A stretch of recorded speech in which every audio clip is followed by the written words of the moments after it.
Okay, now we should be live. I had to restart the stream because I forgot to change it to ultra low latency mode. So that feels bad. Anyway, retweeted, relinked. Hopefully people know where to show up now.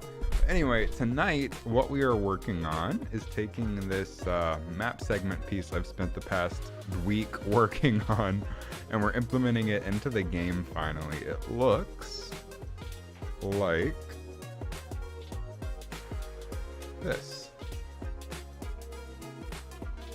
So we have this big energy tube, and now I want to implement this into my random map generator so it'll actually show up in the game as people are playing. That's the goal for tonight, and then maybe if there's time, we'll add some particle animations and we'll get the speed up text that we worked on last night implemented as well.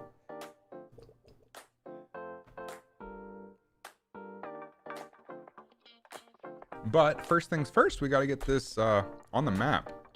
So to do that, this is actually a child class of my transition base class, which inherits a couple arrows, which tell the engine where this map segment starts and where the map segment ends, so it knows where to generate the other pieces of the map. What's up, Benny? What's up, Me1031? How's it going? So I need to go to the top view, and I have to line this arrow up pretty gosh darn perfectly. Looks awesome. Thank you. Worked very hard on this. So now for the end location, let's turn these on really quick just so we can see them. It's literally just an arrow. I just want to line this up perfectly on the ends so the game knows where to generate the next piece of the map. So now if we compile that and we go to our map generator, minion tunnel. Oh god, now I'm never gonna be able to unsee that. I think I'm gonna have to go with the rainbow version just to counter that.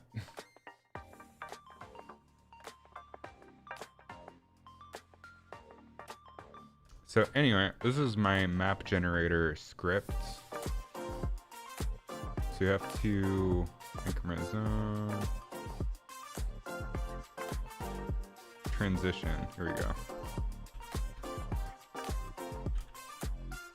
Transition 2 instead of 1, and now if we hit play and let it simulate for a bit, the fog will lift in a couple seconds here, then eventually this should generate the transition and it should seamlessly fit into the map. I'm like, every company in June? What do you mean? What does that mean? Minion tunnel, I think it's just because it's yellow and the minions are yellow. There's not really any other connection there. Okay, so this is going, it should generate a tunnel at some point. We'll find out. Yeah, right there. Okay, cool, that works. It does fit into the map seamlessly. We just need to add some doors to it. Nice. And then that should be deleted after he rounds the corner. Nice, nice, nice. So it works. They make their profile pictures yellow. Yellow? I've never seen them make them yellow. I know they make them rainbow for Pride Month because they want to try to sell more products. It's kind of scummy.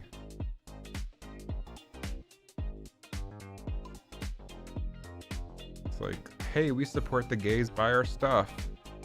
No, you're only making your profile picture rainbow to get people to buy your stuff. That's gonna be a hard pass from me. Lol, lol, lol. Alright, cool, it works. It is in the game. Easy, stream over. No. Okay, so we have some other stuff we have to figure out here.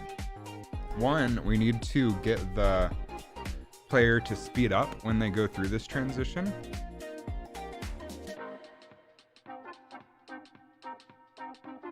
I also set up my second camera for when I'm testing this in VR. So I guess I kind of want to see what this looks like in VR. Let me see if my headset is seen by the base stations currently. They are, so... Alright, let me... You're not going to be able to hear me, I don't have the microphone set up, but...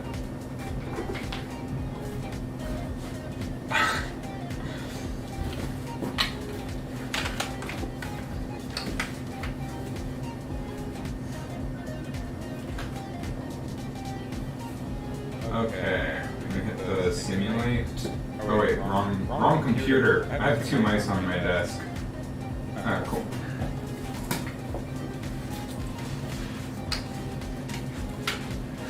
I just want to see what this looks like. Oh, that's my health card that I made. I don't know if y'all can still see this. Oh god, punch stuff. No music or anything yet. Y'all can't hear me.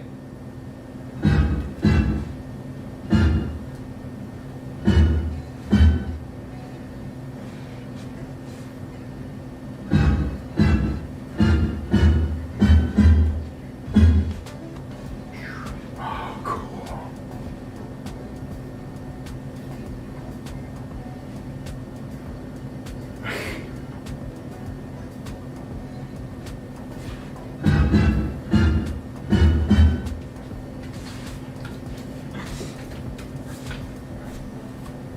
Okay, that's really cool in VR. That's really cool in VR when you're actually in it.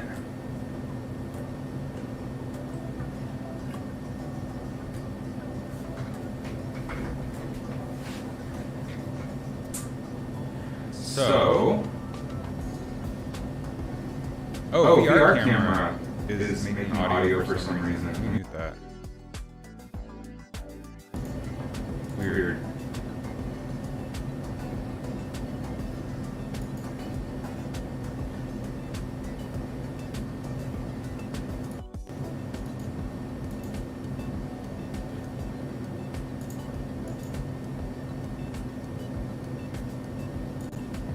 Okay, I hear that. Yeah, that's the camera. I couldn't. Okay, cool. Now we're good. Now you shouldn't be able to hear it.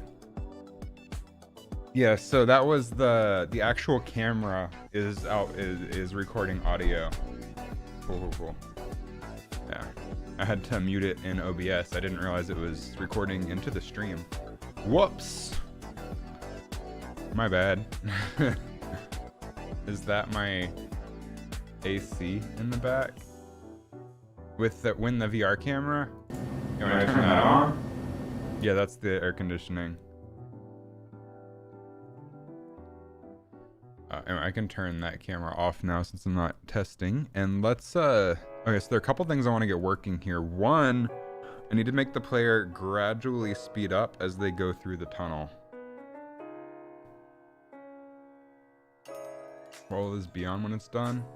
It's already on Steam. It's a VR game on Steam. This is my friend's game. Right here. But Punch Bomb. It's in early access. Then the eventual goal is to port it to the Oculus Quest. But I'm gonna have to optimize the graphics a whole lot. Hey, it's me.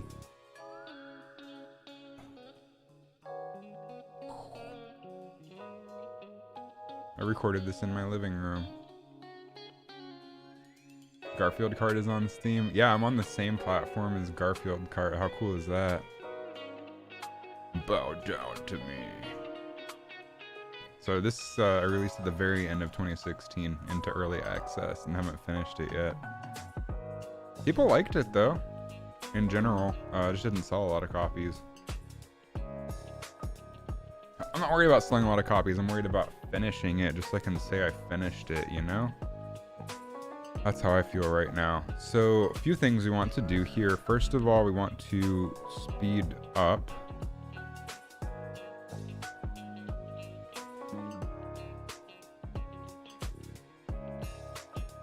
We should just port it to Oculus, which means you with your Rift could play it.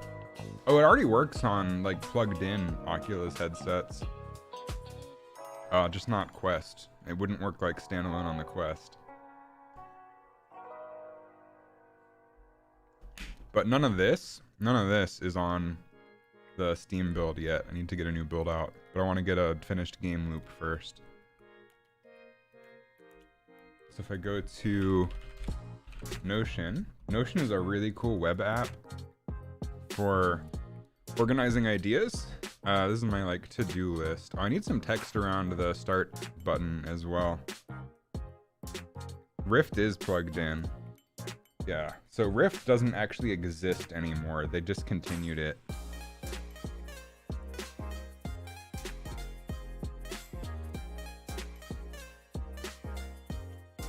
So there was the Oculus Rift, the Oculus Rift S.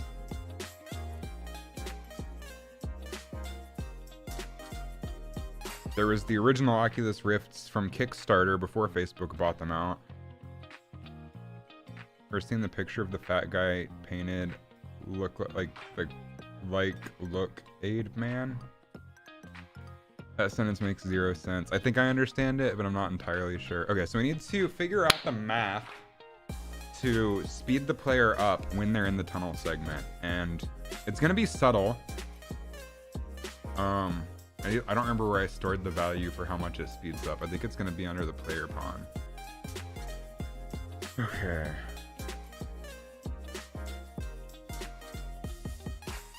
Under event graph. I'm doing all of the. Yeah, I'm doing on the game tick is when I'm rotating the player position on the spline. I know, big words and shit.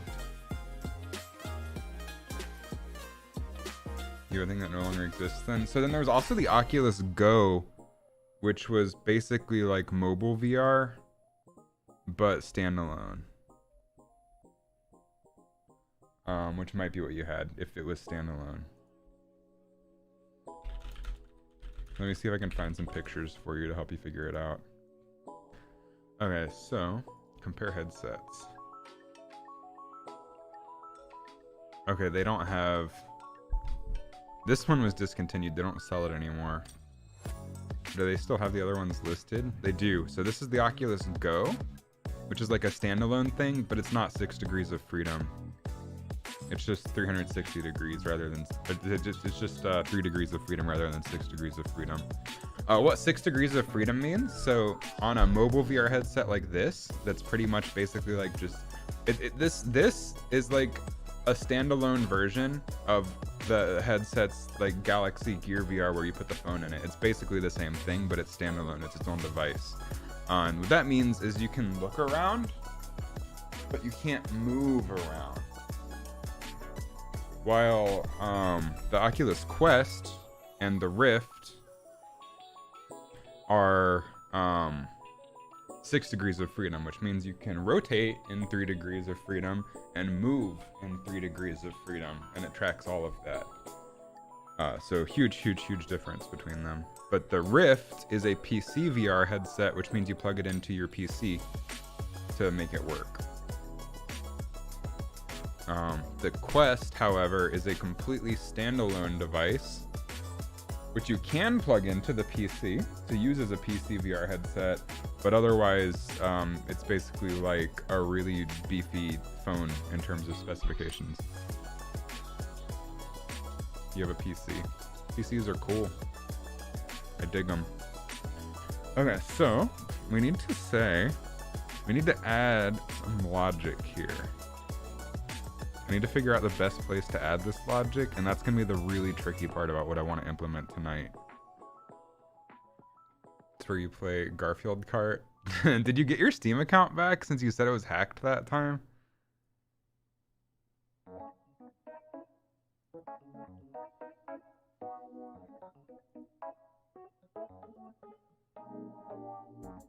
You did? Nice. Glad to hear it.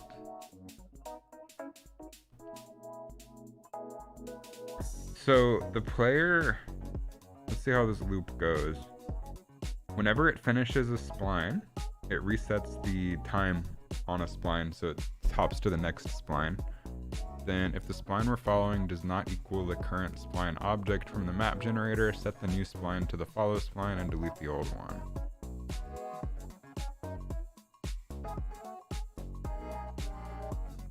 Then we set the speed multiplier based on the speed multiplier amount of pieces in the segment.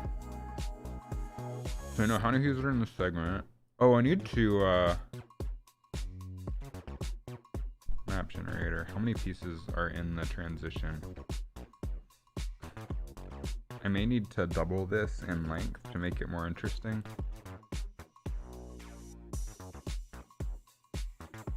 Oh, you got it back like the next day. They just message her on your friends list. That's still really annoying. I hate people. Okay, so there is a property parameter I need to change on this.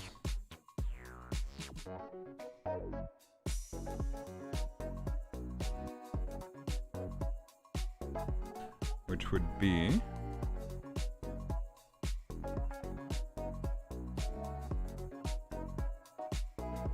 in piece count 10. What is it? What's the actual piece count for this? Not that I would expect you all to know. Let me just figure this out real quick. Reference. Pipe ref. Okay, so starting right here, let's see how many pieces long this is, because that's going to affect the speed of the player. We don't want that to be jarring. Add modifier array 0, 1. So this should be 12 pieces long. So 10 is close, but 12 is correct.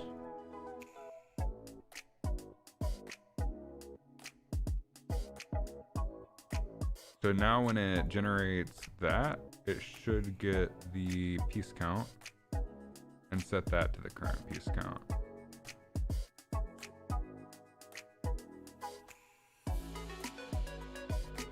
So then, I guess,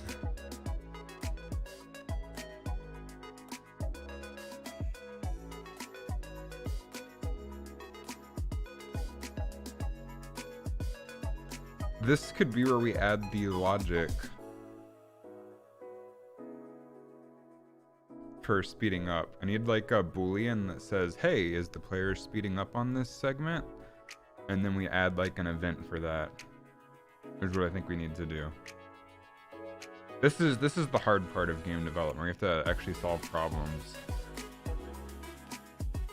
Give the Oculus Quest. Yeah, that's what I want to port to eventually. That's the standalone one. I just have to optimize the game a whole lot.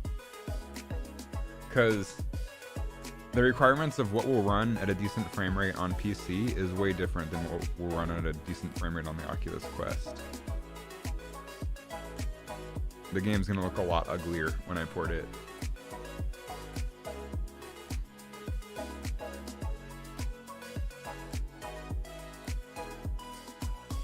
Oh, anyway. I think let's try this. We're just gonna sort of work through this.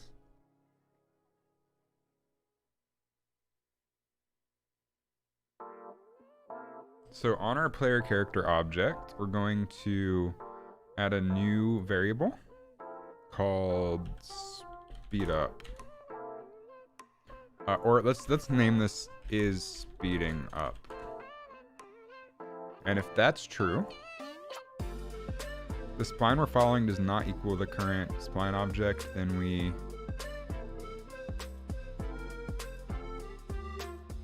destroy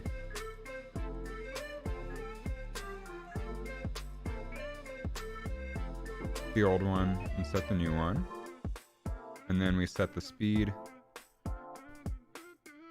So right here, we're gonna check is speeding up. What's up, Uncle? Or Cash, sorry. Working on my game. That's why I made a whole new YouTube channel. So we're gonna add a branch here, which is like an if statement. It's just asking a question, is this true, is what it's asking. So we want to ask, are we speeding up? And if we are not speeding up, then that's like that. If we are speeding up, then we have to add some logic here. And this is the logic that I haven't quite figured out yet. Am I out of G Fuel? I'm out of G Fuel. I did buy a whole bunch of cans today though, because cans are so much more convenient when I wake up in the morning.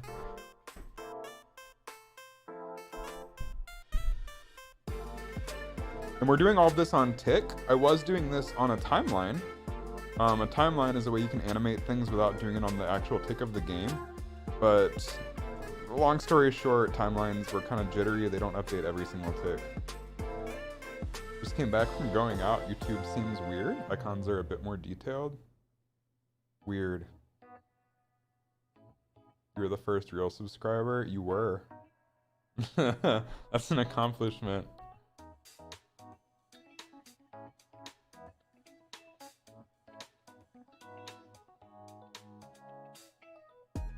HBO Max is getting the Harry Potter collection on September 1st. When did that go away?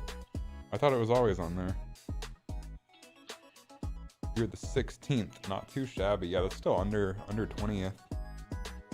Okay, so now when this is the this is so hard. So we need the old speed, and we need to lerp to the new speed based on the position on the spline. So we already know the position of the spline because that's what we're using to place the player on the spline. God, that sounded so stupid complicated. So now all we have to do is add a lerp. Lerp. And we have to do this, we have to set this every single tick. And then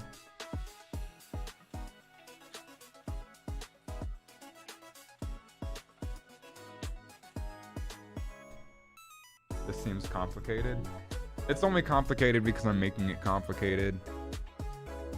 I'll show you. It's not really that complicated. I'll show you.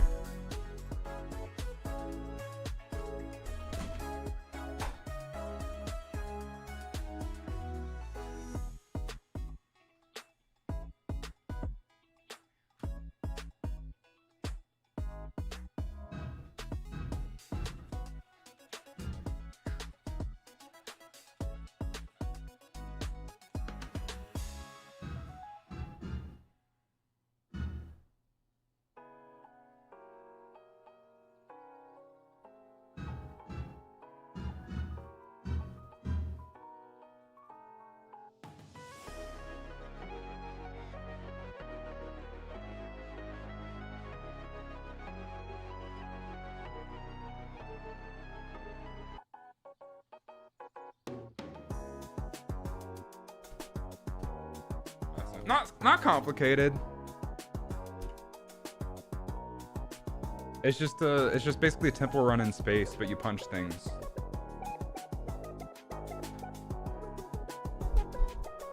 The idea is just to survive as long as possible and collect those little energy orbs. When I'm done, there will of course be music and stuff. So yeah, so the idea is collect the energy orbs because your energy is constantly depleting. That was the bar that goes around your wrist. And otherwise just stay alive and it's gonna keep speeding up and getting harder. So right now I'm working on the speeding up, which we also have the animated text from yesterday as well for that. So if we look at that, this text is also gonna play when you're in the speed up tunnel. What's the game going to be called? It's already on Steam. It's been in early access since 2016. It's called Punch Bomb. This is just the third mode that I promised but never finished. And I'm going to have to go back and optimize some of the other modes. Yeah, if your energy goes out, you blow up. haven't implemented that though. Before I upload a new build to Steam, I want to have a complete game loop. So, let's get this working. So we need a lerp. For the speed, I believe is just a float. So a float is a number with decimal points. An integer is a solid number with no decimal points. So we want to do a float. And lerp just stands for linear interpolate. We are going from point A to point B based on a value. That's all that means. I know it sounds complicated. You're like, he's throwing out these slang words. What the fuck does lerp mean? No, it's just literally linear interpolate. Just go from point A to point B at a constant speed. That's all that means. Then there's also F interpolate,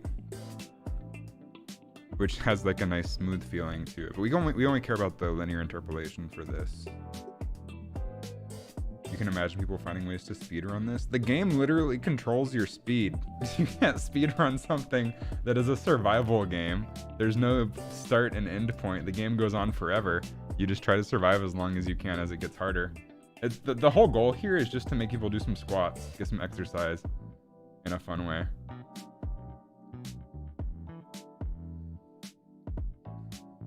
So we want to interpolate between an old speed. So we need to set. Okay, so first of all, we need to set. Here, let's make a new category for variables. It's gonna be called speed up because we're gonna have multiple variables here. So let's duplicate this. Make a new float. This is gonna be called old speed. Put this in our speed up category. Duplicate this, float, new speed.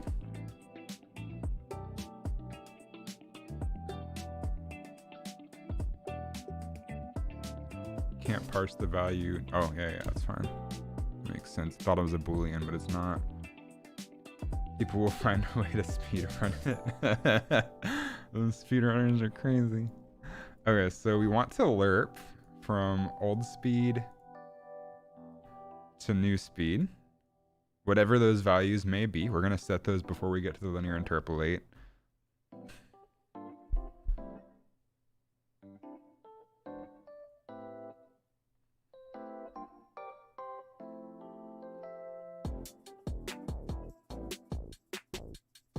So there's a couple issues that I see here happening. There's a few more checks we need to add in here as well. But this is just gonna be follow time. So follow time plus equals the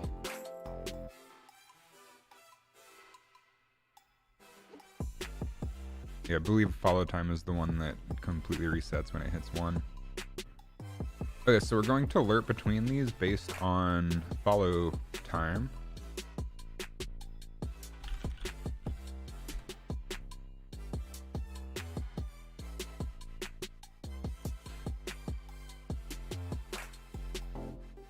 Superhot is really fun.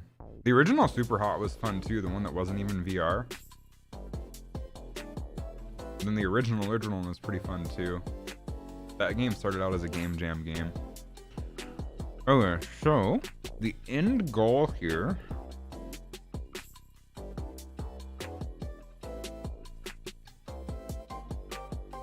is to set the speed.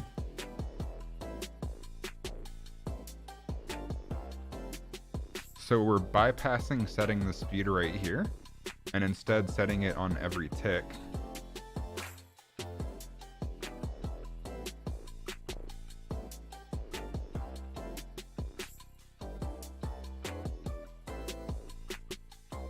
They sell grills on Amazon. They sell everything on Amazon. They probably also sell girls on Amazon.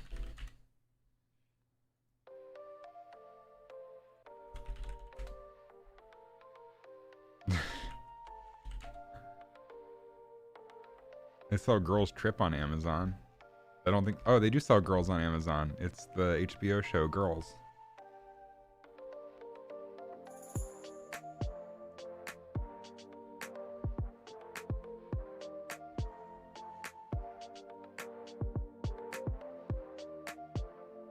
Is that water white? What water? Oh, awesome. Shit. Amazon? You can do Amazon.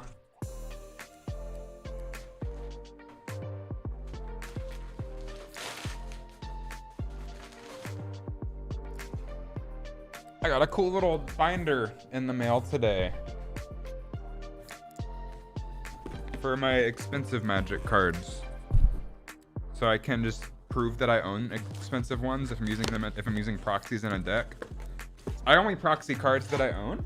I just don't really want to play with $500 cards. I'd rather play with a proxy, and then just show that I own it. Nice. So for instance,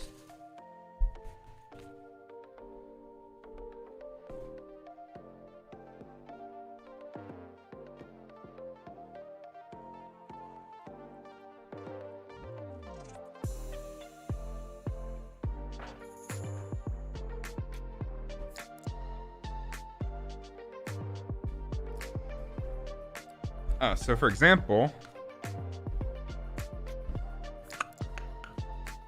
this is a deck of cards. Let me find the expensive ones. This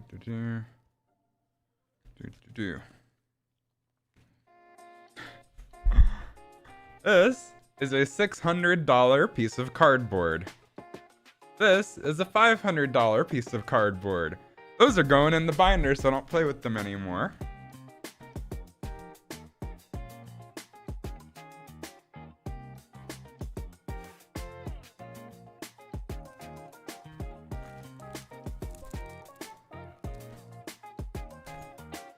Actually, make sure these are the real copies, because I have proxies of these as well.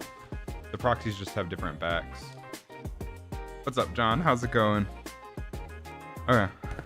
Now that that's done. Oh wait, what else is expensive that I'm proxying? Force of Will's pretty expensive. Ooh, Ragavan's pretty expensive. I don't know, mostly just the reserve list stuff is what I want to put in the binder.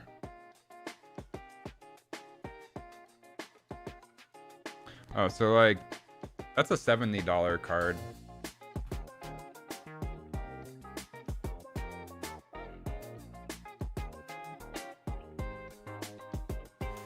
Yeah, anyway.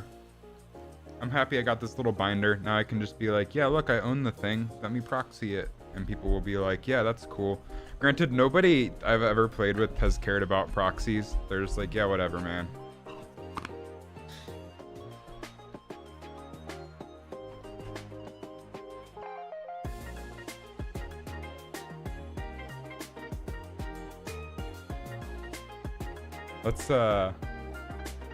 Let's get this done. Okay, so on every single tick, we need to set the speed.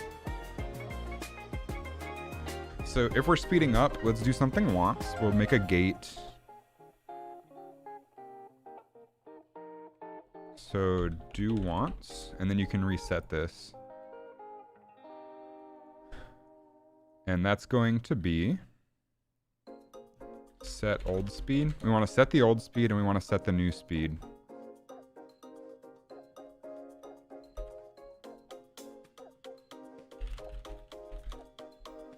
One of your good pals from your old high school has PSA 8 Charizard first edition card. Heard it's worth a lot. I think it's worth a few thousand. Let's see. PSA 8 first edition Charizard. I think PSA. Wow.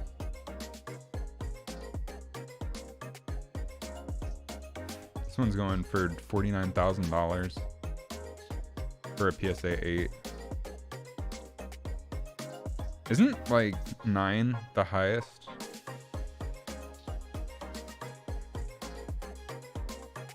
I don't know, man. Black Lotus is pretty expensive too. I don't know if any of those are even available.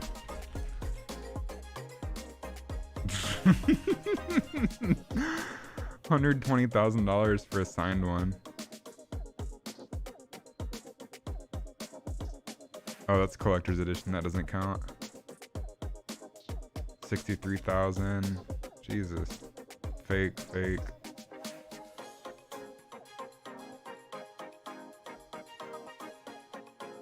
Why would you spend that much on cardboard? What's up, VR Knight? How you been? Okay, so... Oh, you'd appreciate this. I set up my second camera with the stream. So I can, Oh wait, I put my magic cards in the play area.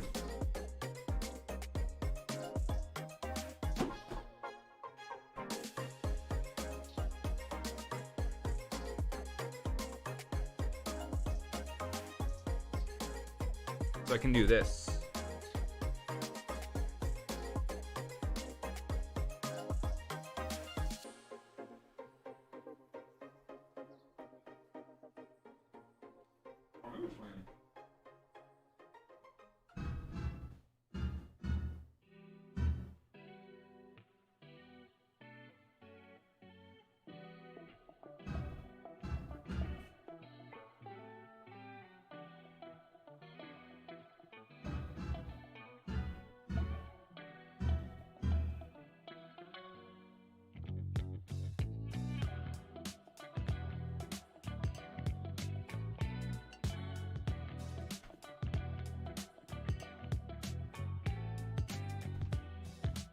Ah, that's pretty cool. We're just working on the coding for this. PSA 10 first edition Charizard is like 549k, a single piece of paper that's worth the same price as a darn house. I mean, oh yeah, if you think about it, buying and trading stocks is like the same kind of deal, except not that expensive, I guess. Rhythm VR game? It's not a rhythm game, no. It's just a survival game. Rhythm games are surprisingly difficult to make well. It's procedurally generated, so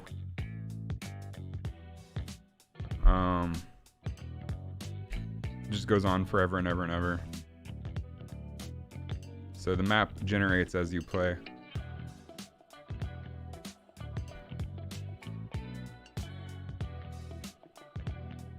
And the goal is going to be to dodge obstacles and collect the little energy things, and then it's going to speed up and introduce more enemies as time goes on.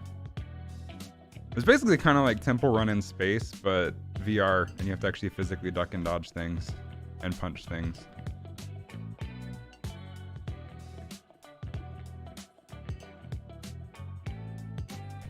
And this is what we're working on right now, the chamber where it speeds the player up.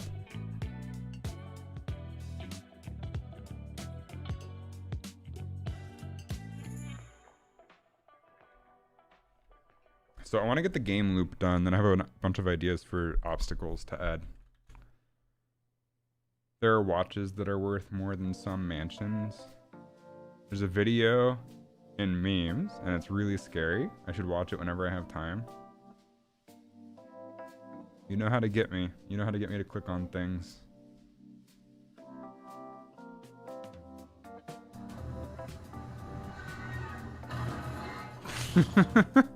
I got hit by a car. Wow.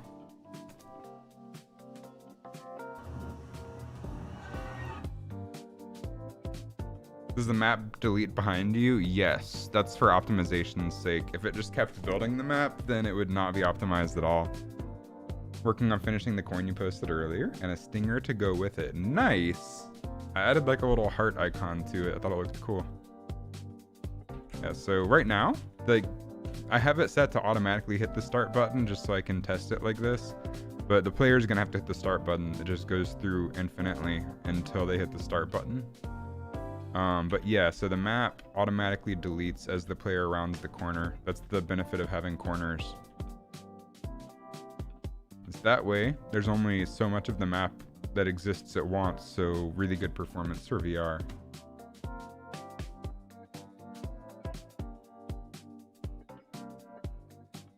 Generates and deletes everything as you go. Smart map design. Okay, so if we're talking map generator, I need to actually focus down and get this done and figure it out. This is the hard part. So we want to, so is the player speeding up? Yes. We want to set the old speed and set the new speed to linear interpolate between.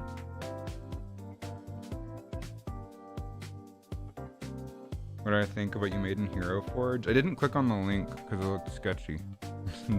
Like links are sketchy.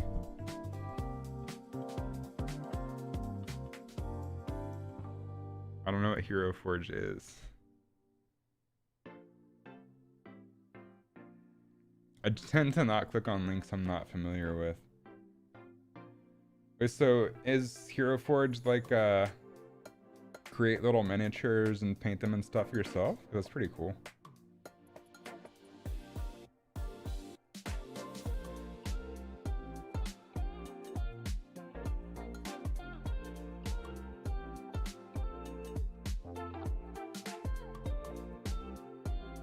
So you get to color them, I guess? Oh, it's neat. I need to actually focus down though. So old speed will be set.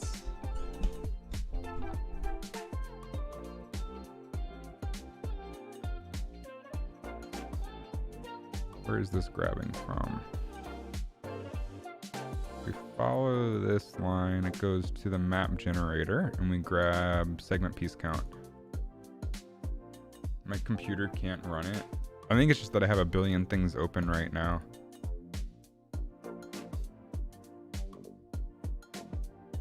My computer is probably better than yours. How dare you? How dare you?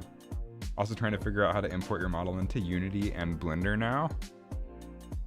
Why Unity? Any specific reason you're doing Unity instead of Unreal? Out of curiosity. I'm sorry, I'm an Unreal fanboy. So old speed we want to set to, we basically want to copy paste this code.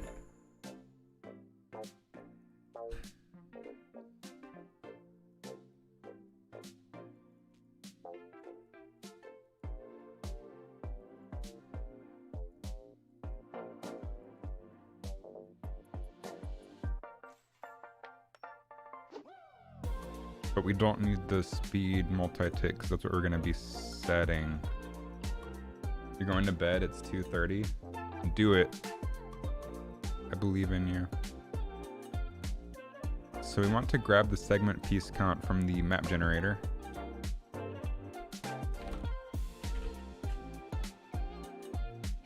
These are all variables that I've defined. They're not like presets in the engine or anything. In case anybody's curious. Okay, so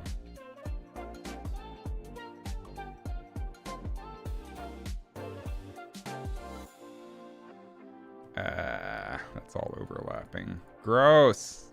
How do I get this out? I'm gonna have to move these all manually. Gross, gross, gross, gross.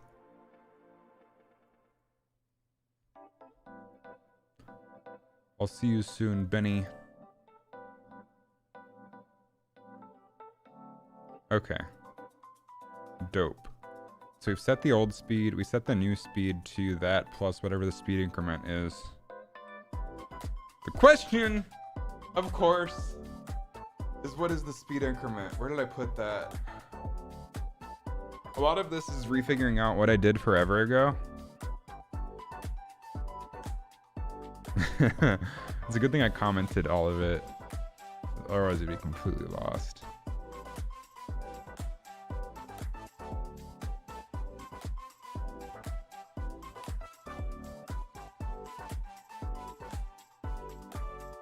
Unity for 3 reasons. Most tutorials we've seen use Unity to help transition the model into a Blender usable file. You already had Unity on your computer. Doesn't Unreal cost money? Unreal is completely free. They have one stipulation, and that is if you make over $1 million on whatever project you make with Unreal, you owe them 5%. That's their only stipulation. I think it's pretty fair. Giving them $50K if you make $1 million, that is totally fair, since they wrote the engine. And it's free through the Epic Games Launcher. Same place you download Fortnite.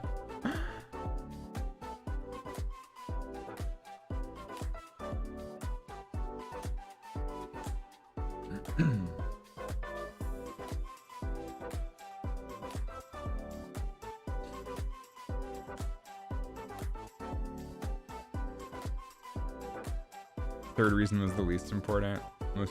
Yeah, that's fair. Unreal just has all of the Fortnite money to make their engine better. It is at this point, not really arguably. Like you can't argue against it. That it is a more feature complete engine. Especially with Unreal 5 coming out soon, it's completely blowing Unity out of the water. Unity is good though. I know a lot of indie developers prefer it just because it's more like, I guess, indie friendly, while Unreal is geared more towards like high production value stuff. You can make good stuff with both engines though, of course. It's like religion. Everybody thinks theirs is right. Okay, so we set the old speed. Let me figure out where I put the speed increment. Did I put that on?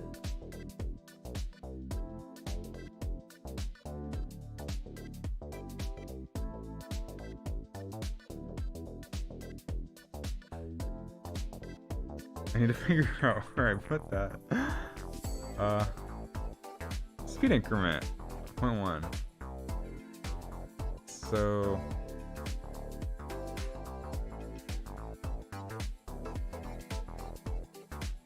speed multiplier is 1.5, so we up that by 0.1 each time.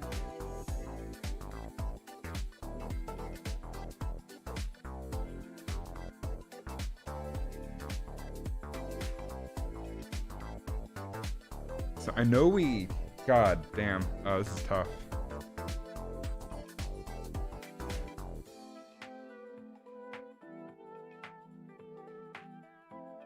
Once your model is finished being imported, you planning on making the clothes in Blender and the accessories for the clothes in Unity? Wait, where are you making the model? Are you not making the model in Blender? For the character? Or the thing? Wait, what are you talking? This is the Blender thing, right? Right here? I recognize the grid.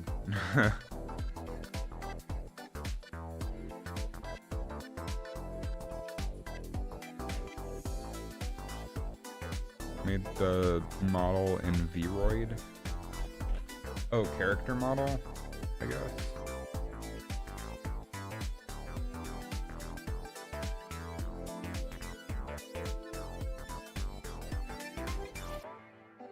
Vroid. Never heard of this before. 3D character maker that lets you use your imagination to easily create your own original characters. Oh wow. That looks cool. I like the hair tool they're showing off here. That's pretty clever. Allowing you to do it with like a brush stroke.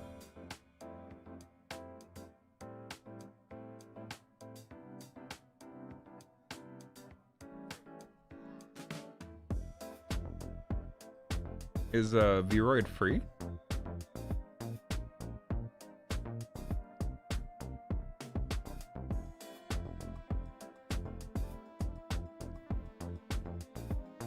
Clothing options are rather limited. It's very bare bones. The go-to industry standard for clothes is Marvelous Designer.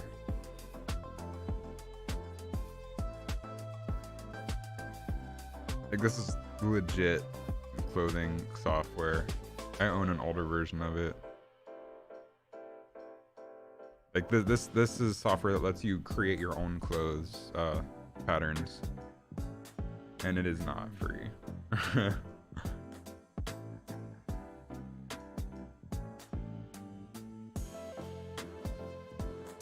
But it is very cool software. I don't have it installed currently. I don't know if I could even get the version I used to have.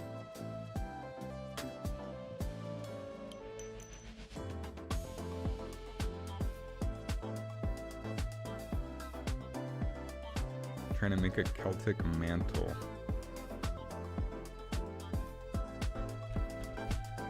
Ignore the Bumble link there on my shortcuts, just because I've been there a lot recently because I get bored.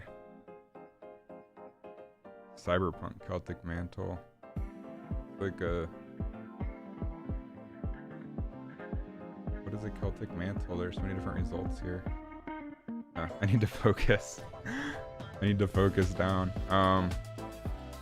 So speed multiplier.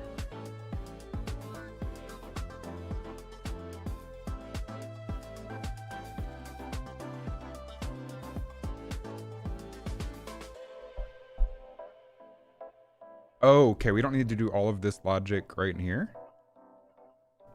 We just need to set the old speed. We just need to set the speed multiplier. So we're going to rename these variables to old speed mult for multiplier and new speed mult. And then we just do all of this logic at the end here.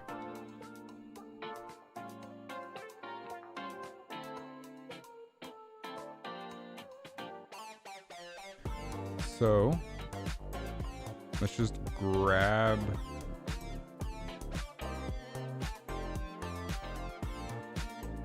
the speed multiplier.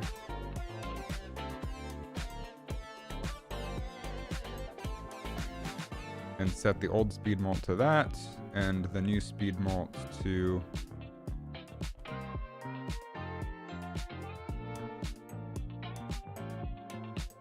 this plus float plus float.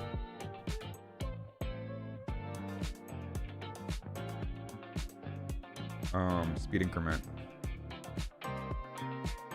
I need to figure out how I was speeding the player up previously, because that's important. That's an important piece of information to know. So we're gonna put this under a sequence. So it'll say, do this once. Now every time it goes through the tick, it'll be like, have we already done this? Yes, we have. And then, it's a rectangle bowl that you wrap around your head and pin to your shoulder. Sounds pretty cool. Okay, so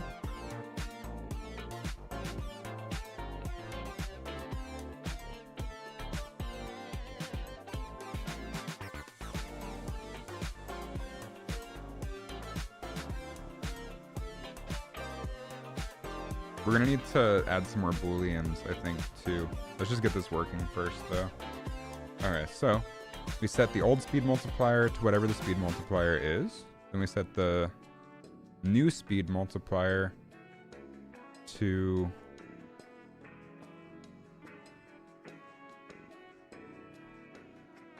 the speed multiplier plus the speed multiplier increment.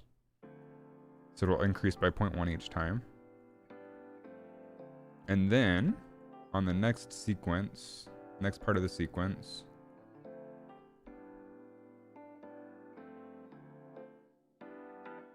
we just linear interpolate based on the current position of the curve that the player is on.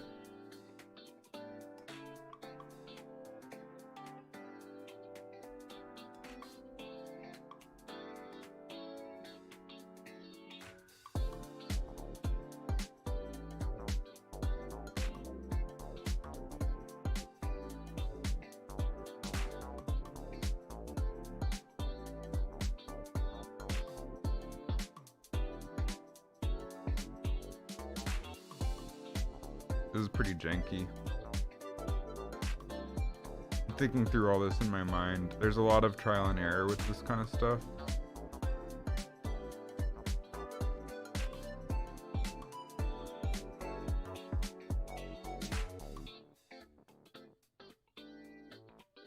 So then we want to do this equation on every tick, right?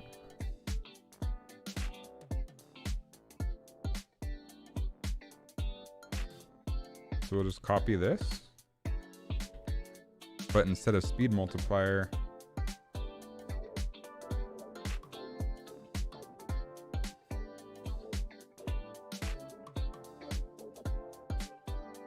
now on every tick, since we have the old speed multiplier and the new speed multiplier, we just set the speed multiplier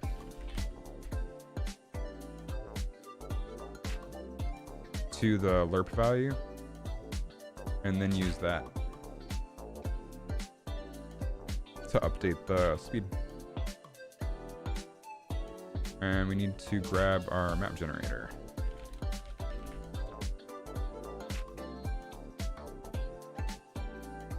So now we need to figure out how to say, hey, player's not speeding up anymore.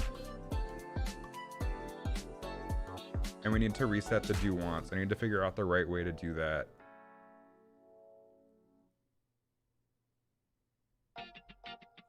Sometimes just talking through this stuff helps figure it out. Posted the hashtag Blender discussion. Oh, cool. Yeah, I got you. That's neat. So, we're gonna need an event for resetting. Don't know where to call it yet, though.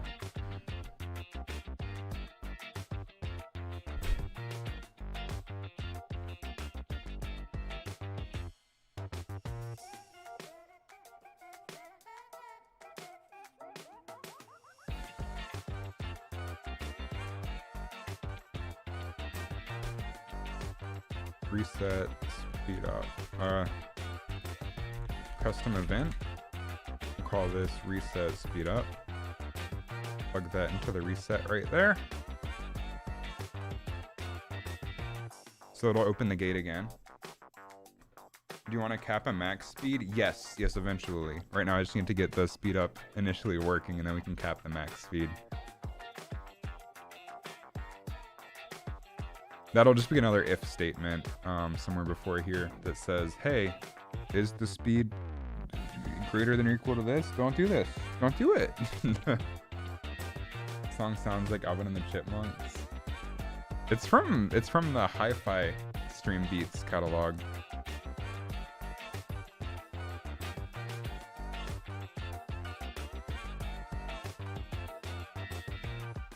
there will be a maximum speed just because I don't want to make people sick and I don't want the game to start screwing up because it's going too fast.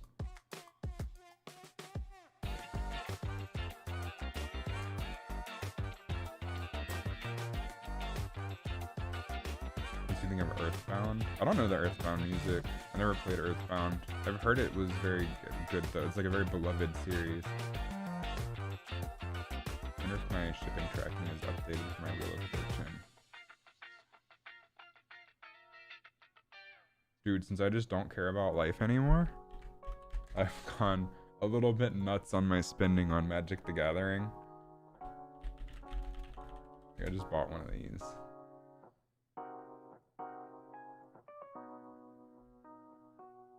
So Wheel of Fortune. All players must discard their hand and draw 7 new cards. I bought near mint though.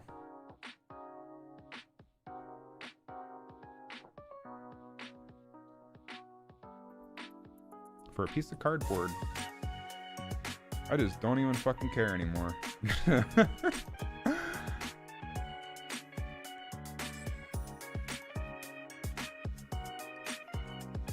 Buying reserved list Magic cards is kind of like buying stocks. They only ever go up because they're never reprinting their reserve list ever. Miss your Sarah Angels. You had a Black Lotus. I think Sarah Angel's been reprinted. I don't think that's a reserve list. But dude, if there's an alpha or beta version, it's probably still worth a whole lot. So if we do market high to low, yeah, the alpha edition is still worth 700 bucks. Unlimited is 15. Black Lotus, of course, is really expensive. Everybody knows that.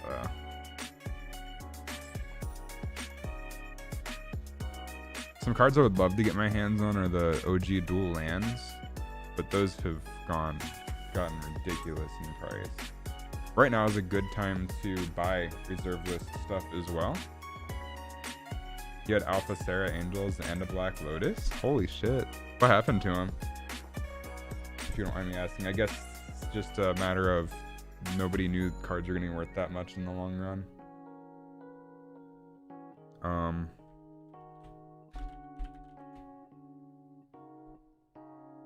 Yeah, so this is a cool website. So like another one that I really want but haven't bought yet is the Gilded Drake, which is on the reserve list. Now's a good time because it's on a dip from when it spiked up. Notice every time it spikes up, it dips for a while and then it just spikes up again. So now's probably a pretty decent time to buy in. It's not perfect. It's not perfectly at the bottom of where it's going to hit after this spike, but these things are only ever going to go up. Middle school drama teacher. Oh no! And he never got him back. That's so rough.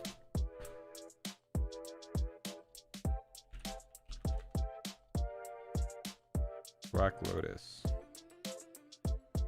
Market is 8,499 right now. I guess for a non-graded. Oh, alpha is way higher. 34,000 is the average. Jesus.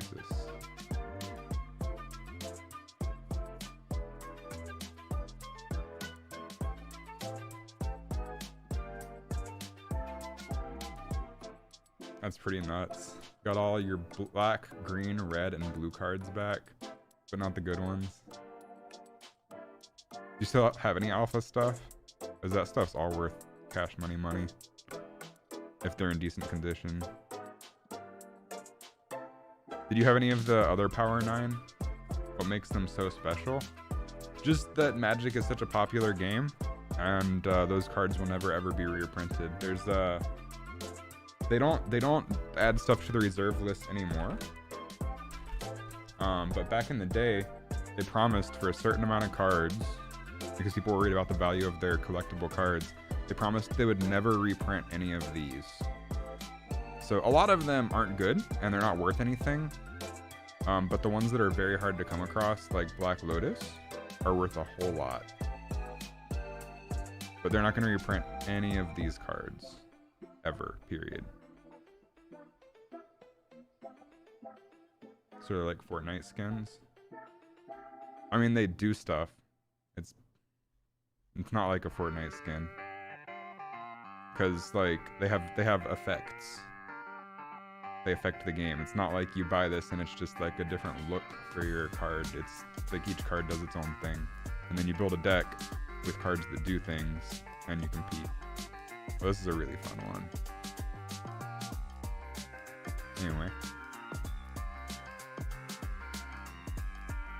Where was I setting the speed up previously? That is the question. I don't think I was doing it on the map generator.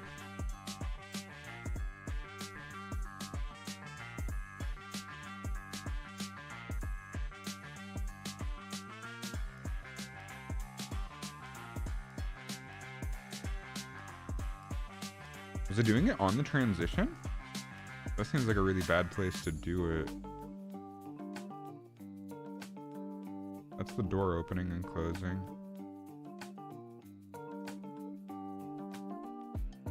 Make vector.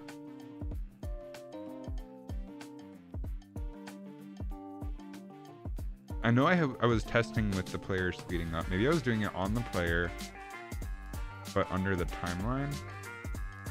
The obsolete timeline stuff I was doing.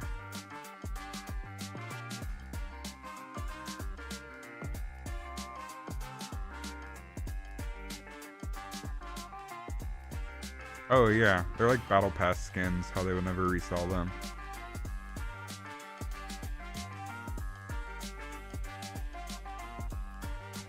I guess just find all references.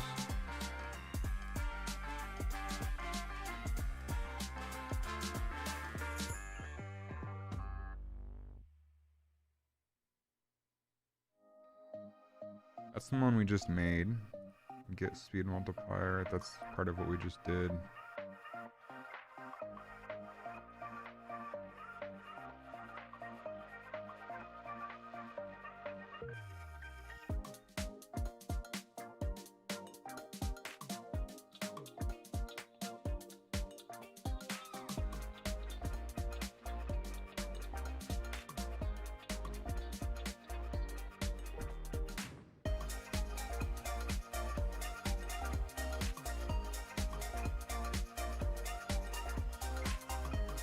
Where was I setting this?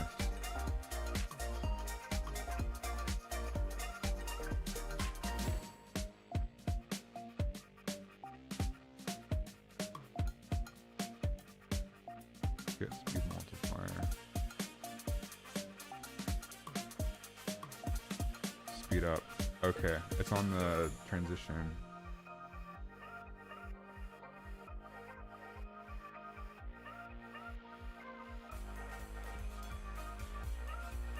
Am I using this anywhere currently?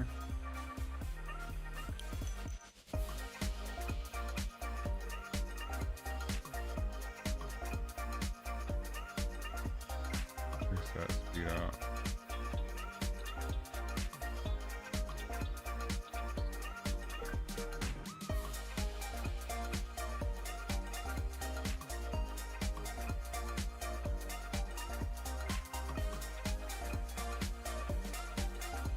Okay, so when we overlap the box, we speed up.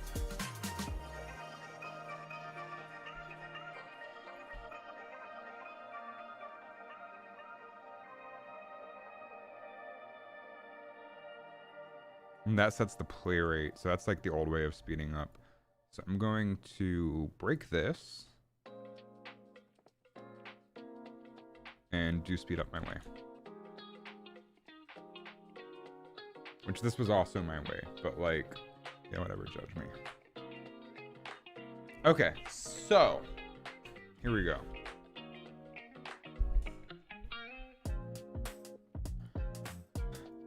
I think I can rest assured that we are not top 10 things Amish people don't want you to know.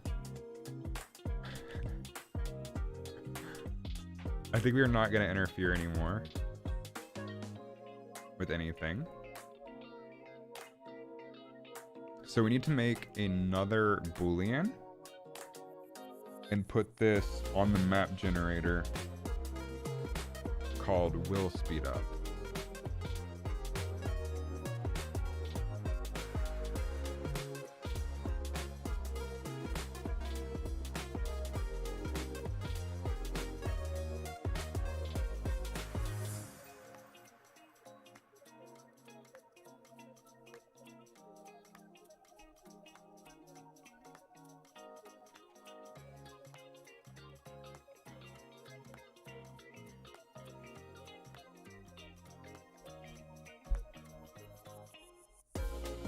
I think.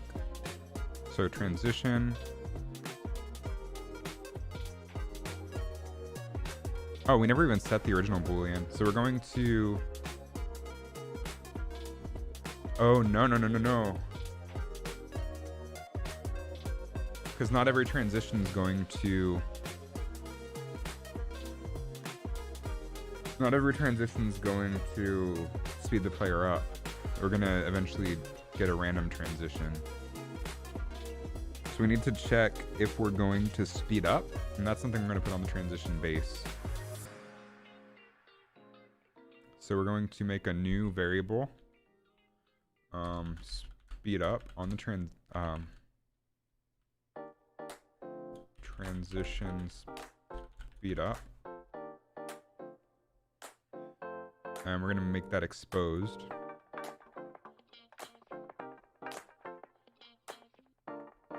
So this transition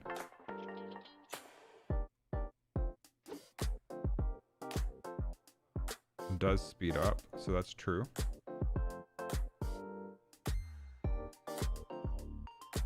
So now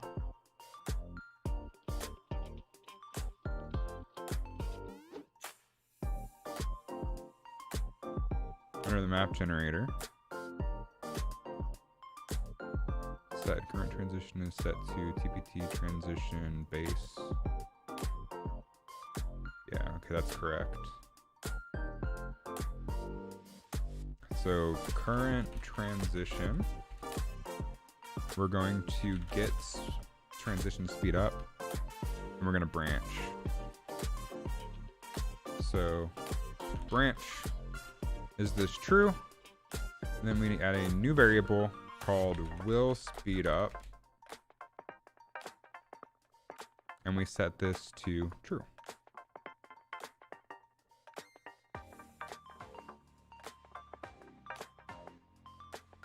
And where does this go? All the flipping way down here. So if it's false, we just go straight in. This is where we're gonna end up breaking things. You watch that animation tutorial of mine. It's pretty basic. It's a pretty basic tutorial. We actually went over a lot of animation stuff last night while I was working on this.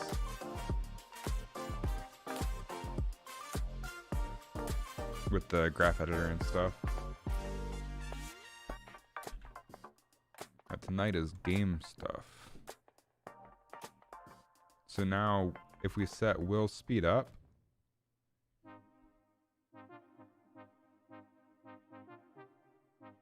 then that's gonna go to the exact same place as if it doesn't speed up after we set the Boolean. Okay, let's is there a way to, I think you can, yeah, add like a connection dot. Nice, okay. So both of these end up in the same place.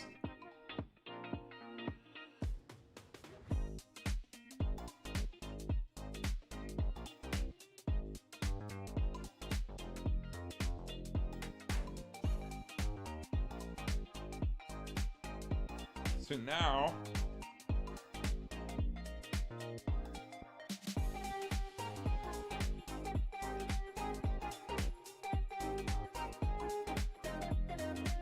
under the player pawn, if it's greater than or equal to 0, we set the follow time to 0.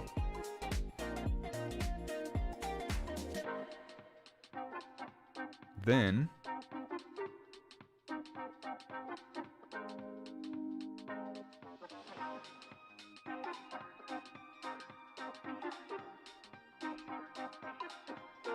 We check if the spline does not equal the current spline object. It will never equal the current one and need to check if we're speeding up or not. So if we get to the point where we're destroying this and setting a new follow spline object, then we branch and we check, get the map generator, and we ask, will speed up.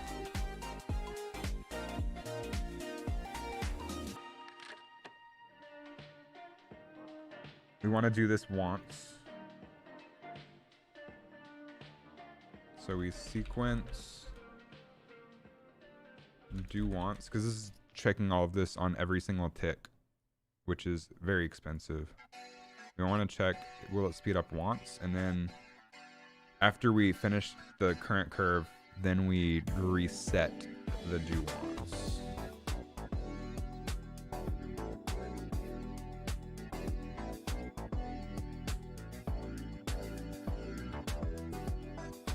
Oh, fuck me.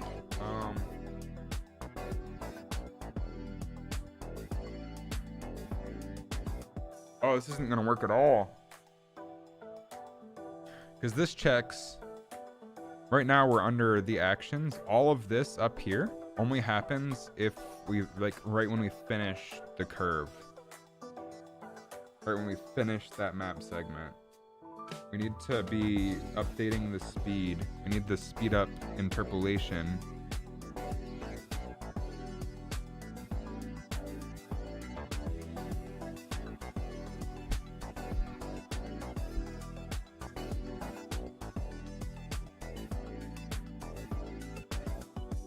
We need the speed up interpolation to happen during the curve. Shit. Fuck, shit. Fuck, fuck, shit.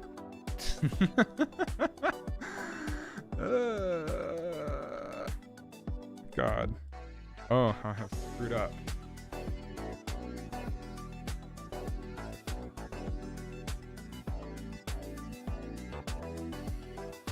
I was thinking about this the wrong way. Bars. Bars do sell alcohol. Alcohol is nice. GG.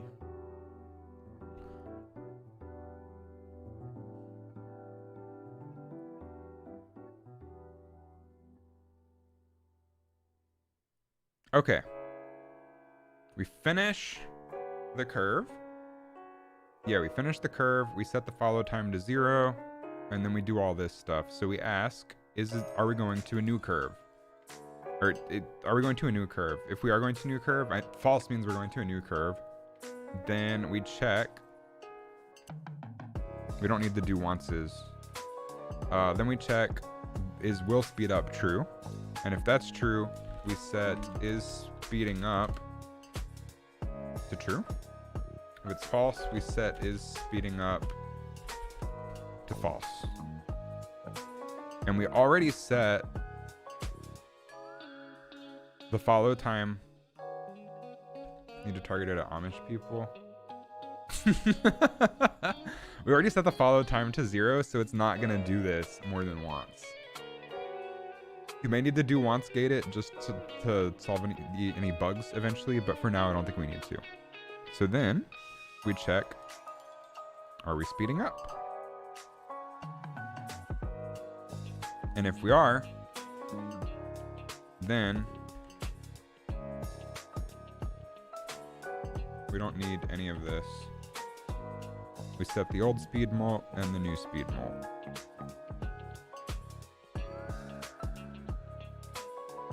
Then we take this linear interpolation thing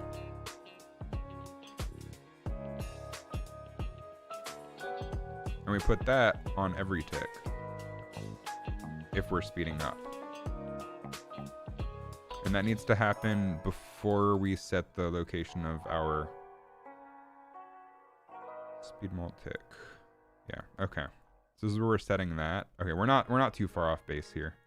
So now we just need to add one more branch.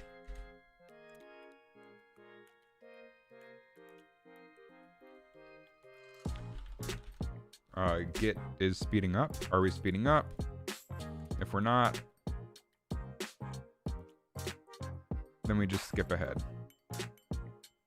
If we are speeding up, then we need to do all of this stuff before we skip ahead. So we're gonna need to extend this.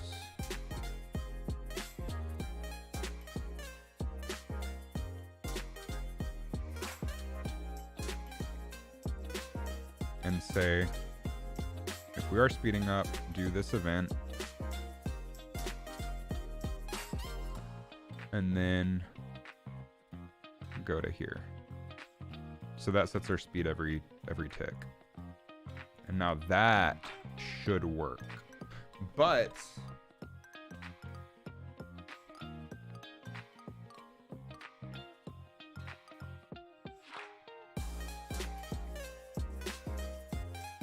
we do need to go to our map generator.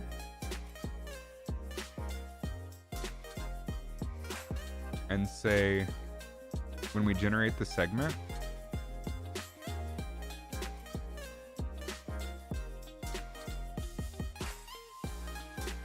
so this happens after we generate a transition piece. This happens after we generate a segment. So after we generate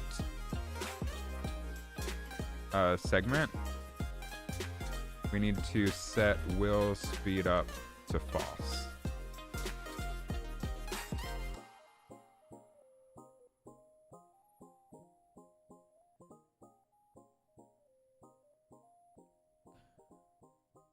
Cool. So now, go to our player pawn. We grab our speed increment. I'm going to set that to 1. Just so we can see if this works visibly. And we're going to test this. So we're going to want to pay attention to our player pawn here. Wait until it gets to a speed up segment. It will not speed up here.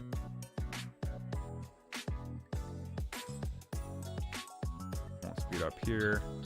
A zone is a certain amount of segments and then it speeds up. It's not going to speed up on each segment. And it's a random number of segments within a range.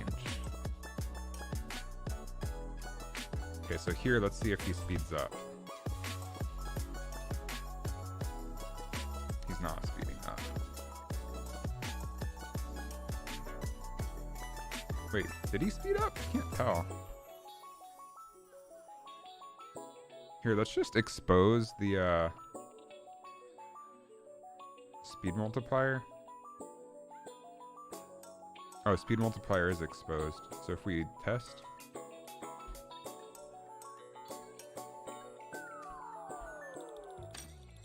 We can just watch the speed multiplier here and see if it increases on the energy segment.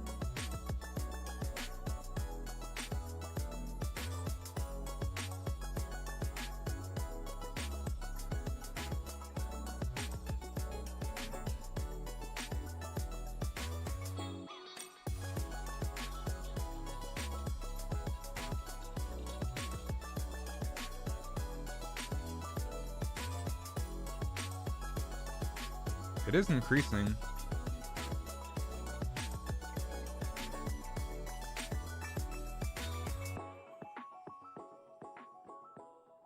Can't tell if it feels like he's going faster or not, though.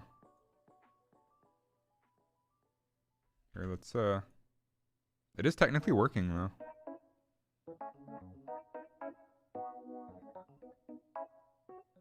Although, wait a second. Test again? Just gonna watch the speed multiplier. I don't think it went up all the way. It should go up to 2.5.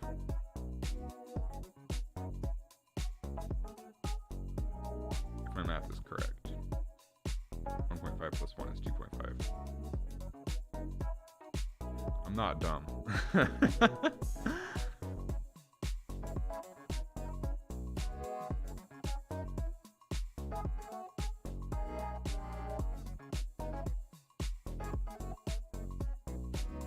He's going through the segment, it's speeding up.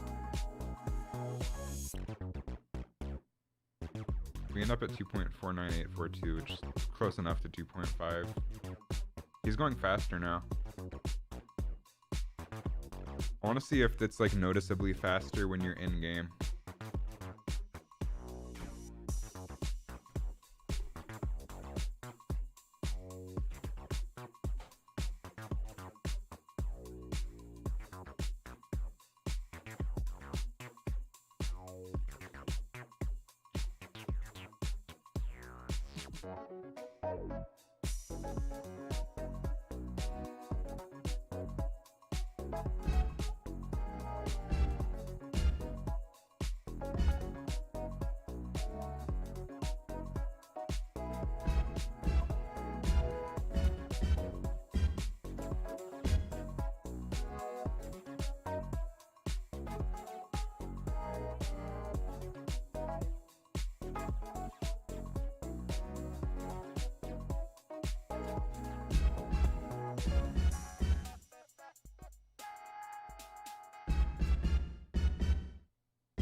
That's what I've been saying all night in the 1031. It's Temple Run in space, but you punch things, and you have to actually physically duck and dodge because it's VR.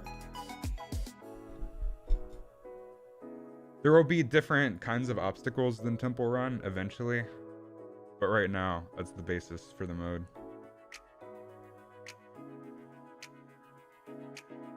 More like Garfield Rush.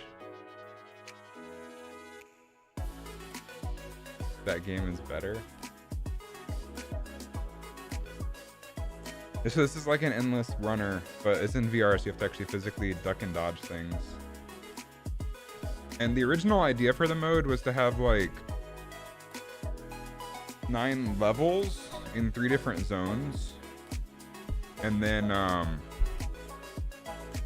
boss fight. I decided to just make an endless mode. I guess that's all of the modes in this game are endless in their arcade games. They're just like simple arcade games. So, fun Temple Run style game in space with some unique elements to it is the goal. I wonder if anybody's done Temple Run VR. Oh, they did it on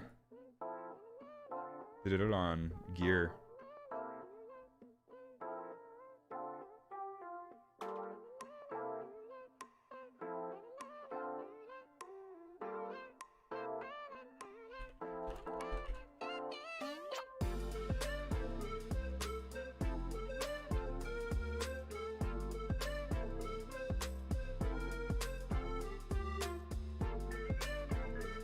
Yeah, it looks like it's a Gear VR game, which means you don't actually physically duck and dodge things.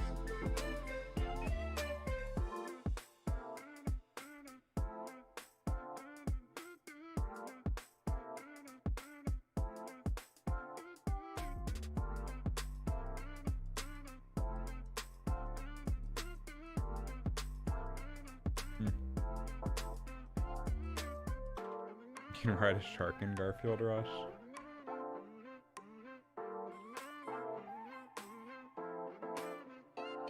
Okay, so the speed up works. It's only 10 p.m., so I want to implement doors on the speed up segment.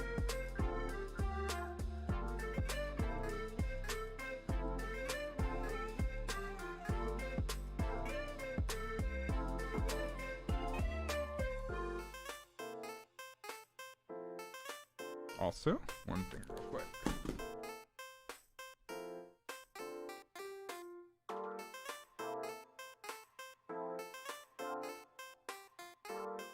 My VR headset cable felt really short, and that's because it was caught under a 20-pound dumbbell.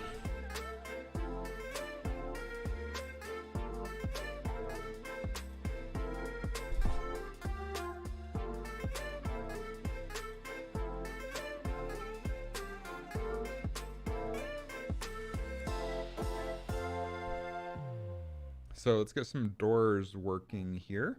And I don't want these to just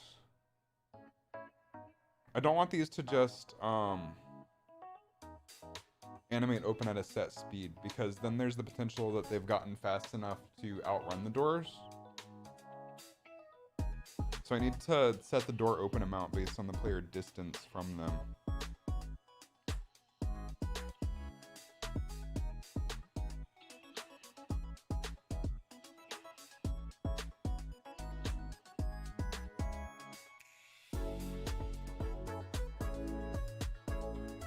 And that's going to be difficult.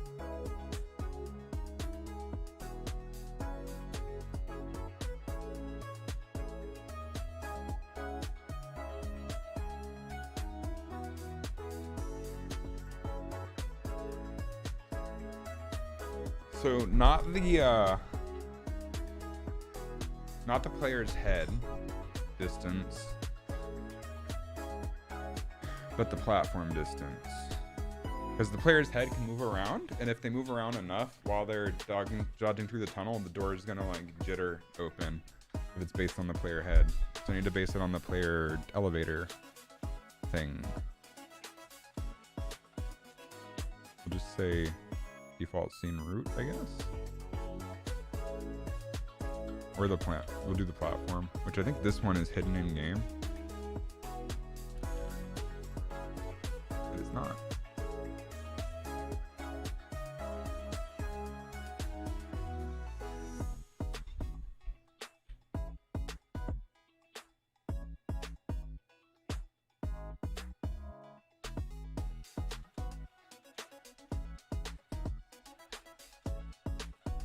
So we're gonna do this on the transition, since not all transitions are necessarily gonna have doors.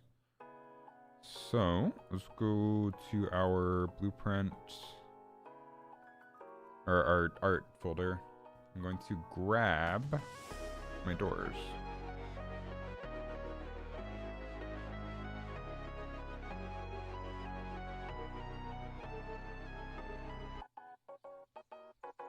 So we have our left door and our right door. Those can just go right under the root here.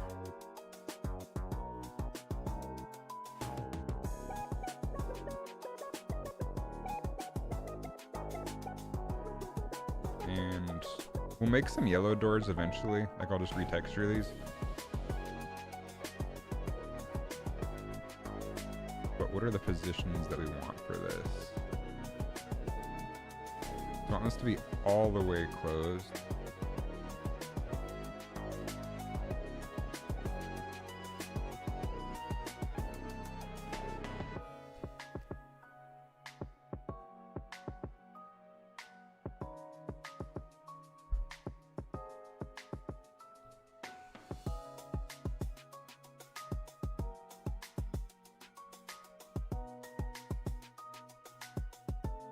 This is the hard part.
Sorry, I'm just kind of thinking how I want to handle this. So let's say, let's just add a door distance object.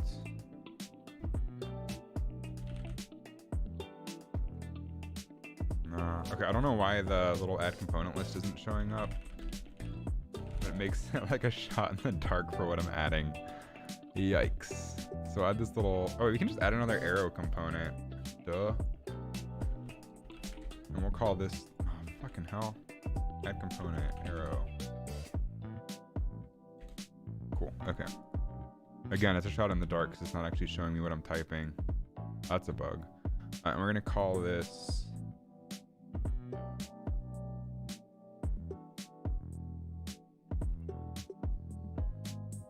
door distance. So we'll just set this right here. Looks fine to me, right here.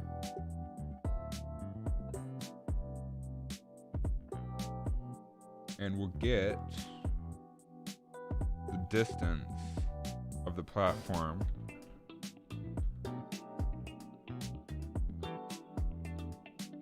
Which I think you just subtract vectors. I might have to restart the engine here because it is bugging the fuck out.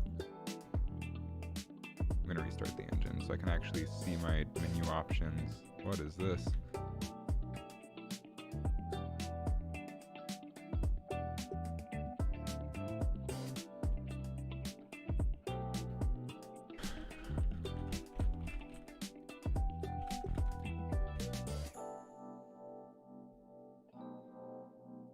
So then you can just subtract two vectors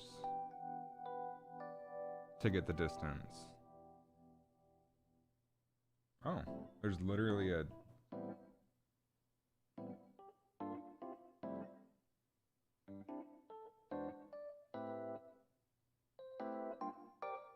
Okay, so we want to get the length of a vector.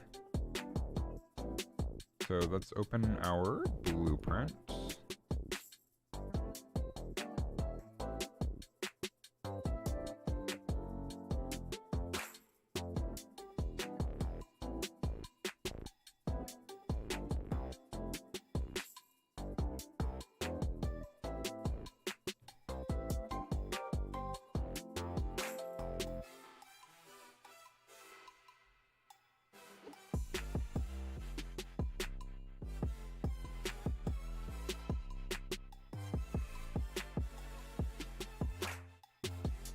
And we don't want to be doing this all the time with this blueprint.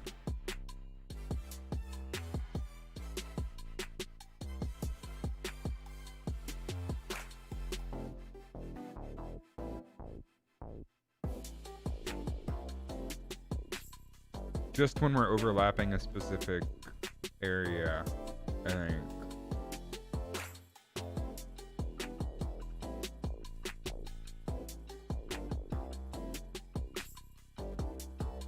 But first of all,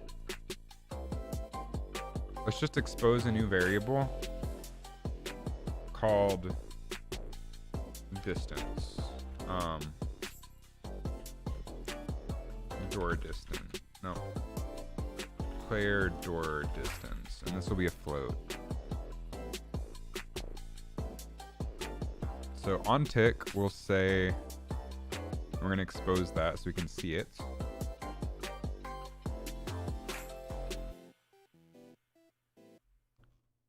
On tick, we'll get the get world location, nope, of the arrow, door distance arrow.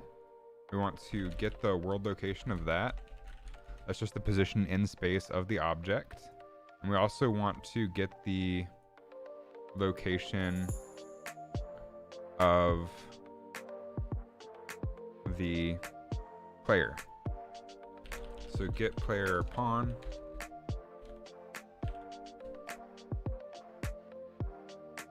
On begin play, I think we did this in the parent. Blueprint editor.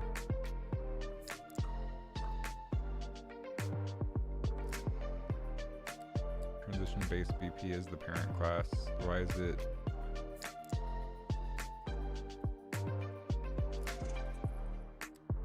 Shit. Okay.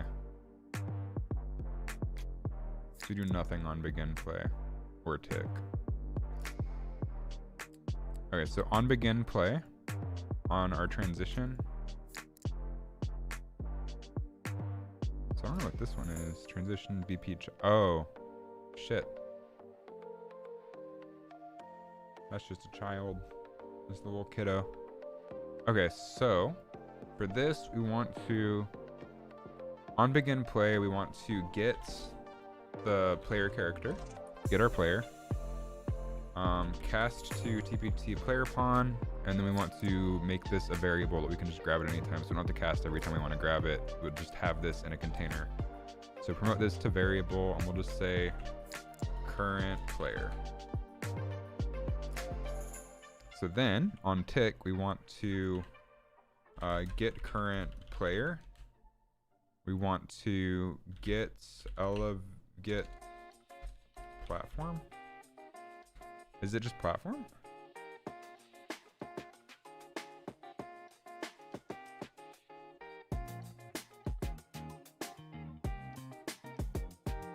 What is this?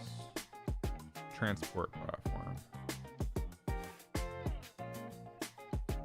Get transport platform. Yeah, there we go. We want to get the world location of that. And that'll return a vector. A vector is just a 3D coordinate. And we want to subtract the vectors. So minus vector, just subtract the two vectors and then say get length, get path length, get path length. Vector length. There we go. So we subtract the two vectors and we get the length. And then we are going to set player door distance, and we're just going to see what these values look like.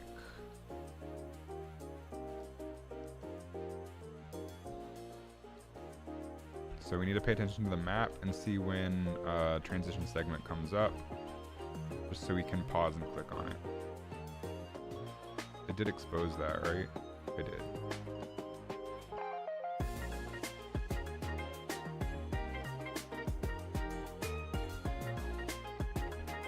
And we're gonna hard code some values in here for distances for when the door opens. Okay, so right here, let's see what the distance is. You can see the distance is 2,843. So right when we round the corner is about when we're gonna want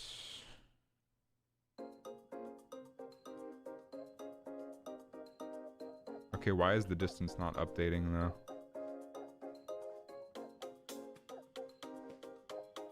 On tick, set the player door distance.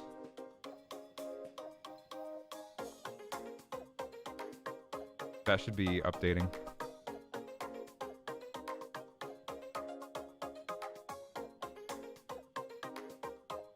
Here, let's expose the current player as well.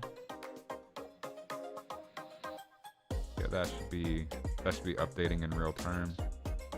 Is this not ticking by default? Access none, trying to get current player.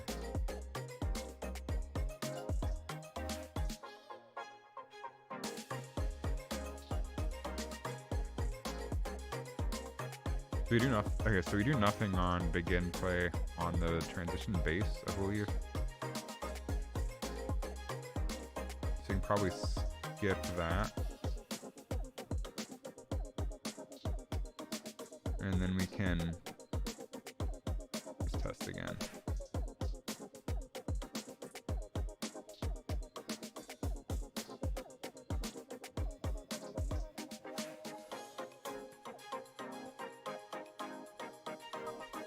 Wait for him to get to a transition piece and then pause.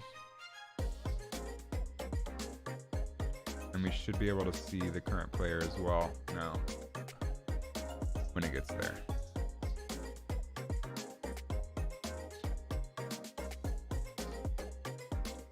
Okay, so right here,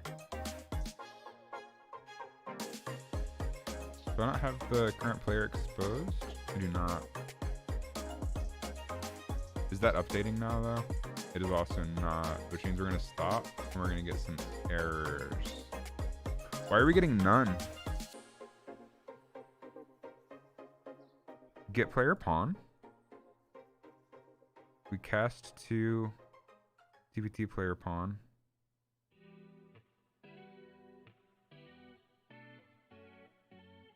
Which is correct. And then we set that to our current player. Is it just skipping begin play? Let's do this under...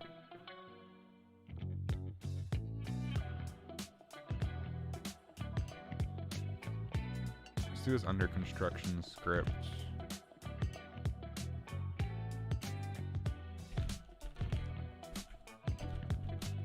Nope, that doesn't let me do that.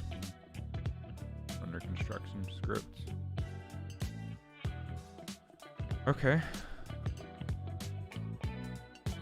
Then on tick. We'll just do it on tick. Sequence.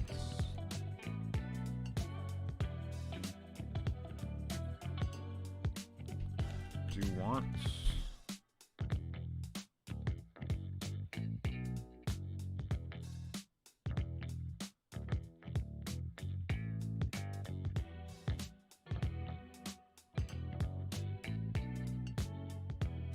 Get player pawn. And then let's go ahead and expose that as well so we can see it.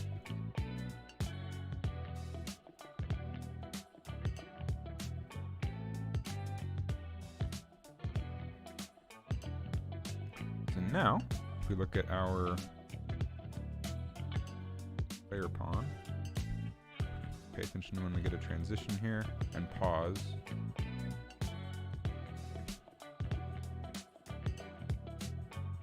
I don't know why on begin play wasn't working. That should be whenever the thing comes into play.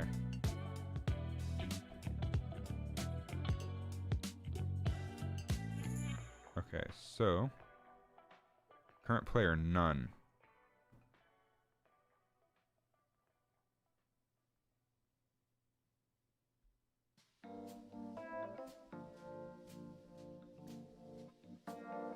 Why?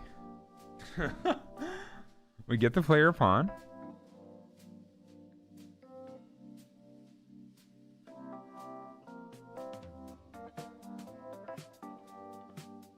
Oh.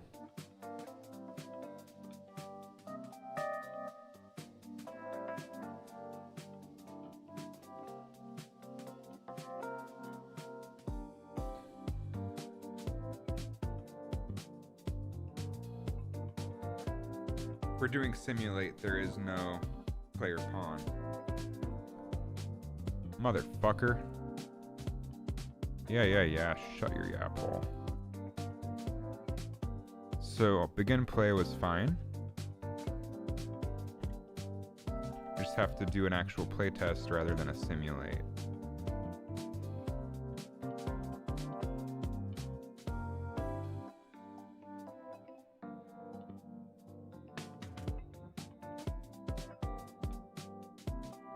So now, if we do a play, and then depossess our pawn,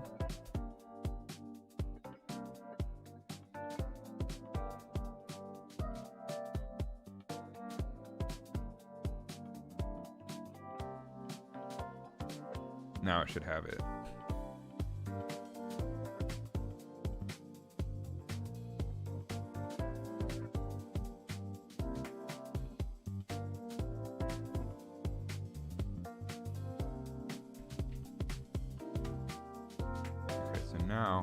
Now it has it, and now it's updating the distance every frame.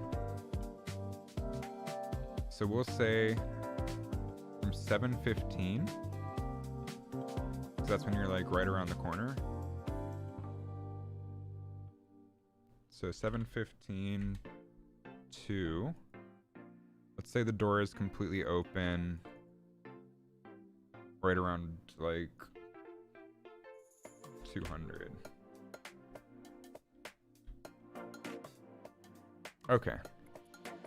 Now we know that works.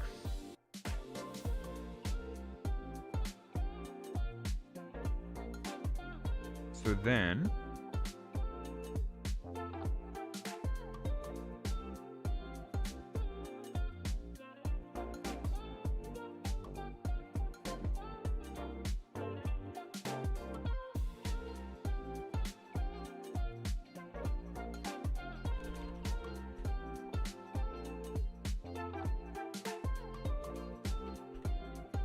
we're going to linear interpolate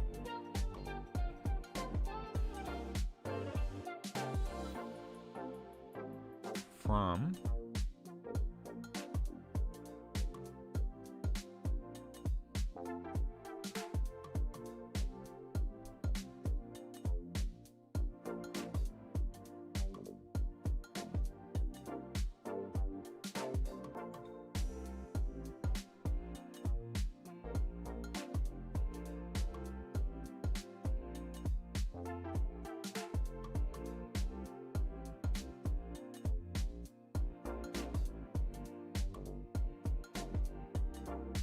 has to be from 0 to 1, has to be the alpha. So we need to do something with the distance to figure out the alpha.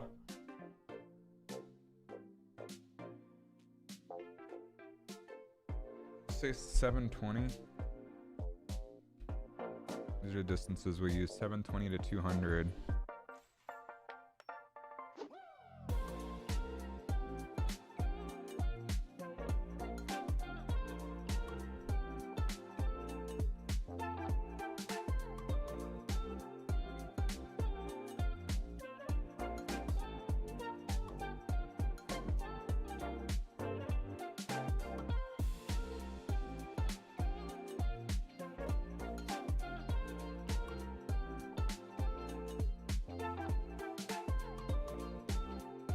Are the distances we want to lerp.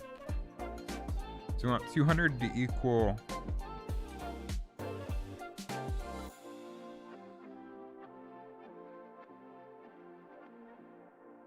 one, and 720 to equal 0. So we get the distance of the player.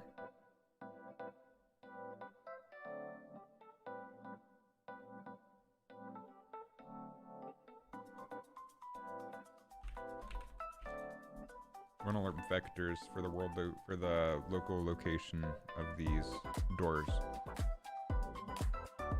So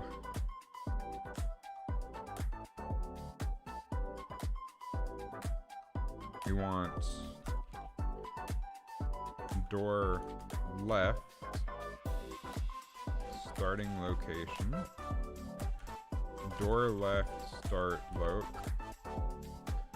door right start loc, door left end loc, door right end loc. Look for location, not Loki. Set these two vectors.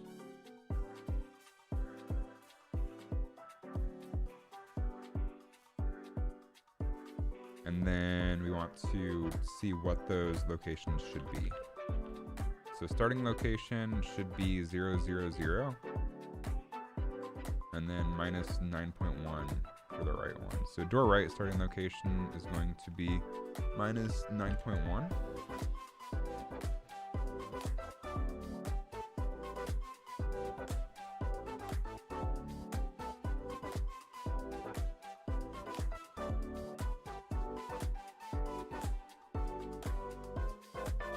Once we get this working, it's gonna be cool as shit. I just have to figure out how to convert the distances to an alpha.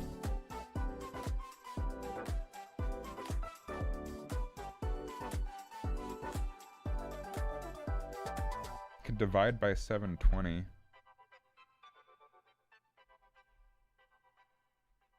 So let's do some math here. So 720 over 720 equals 1. 200 over 720 equals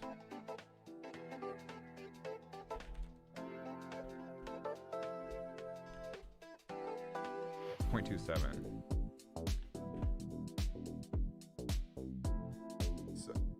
So the distance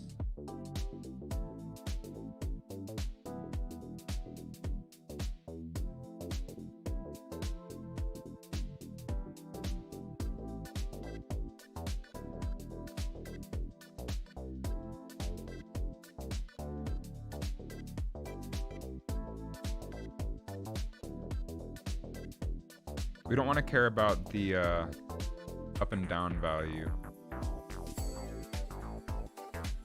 which in Unreal is the Z value. Have to go. Good luck with the game.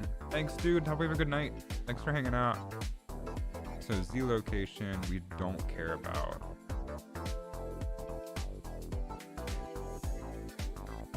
So we're gonna break these links and we're gonna split the struct pins. And we're just gonna set Z to 0. And that should get the distances closer. X, Y, Z 0. X, Y, Z 0. So we only care about horizontal location for this. So now if we hit play,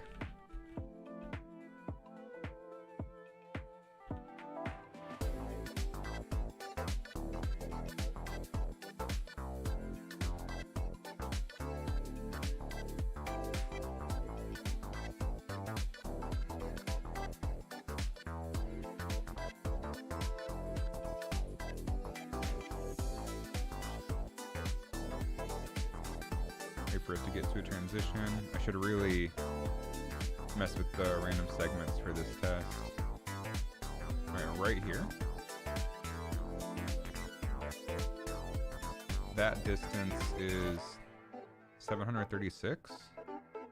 Further than previous.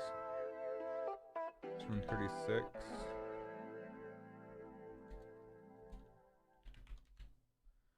2. Does it ever hit 0?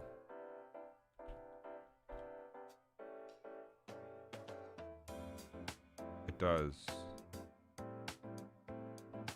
That might make our life a little bit easier. We can put that location actually in front of the door a little bit. So it'll be open before the player fully gets there.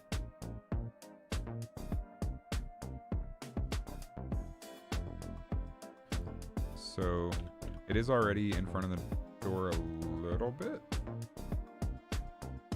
Let's say this will be 0.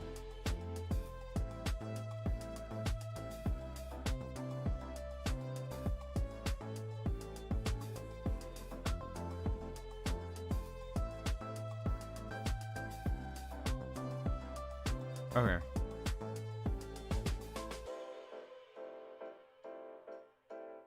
So we'll still say 730, let's just say 720 for now, to 0, by the distances we're measuring.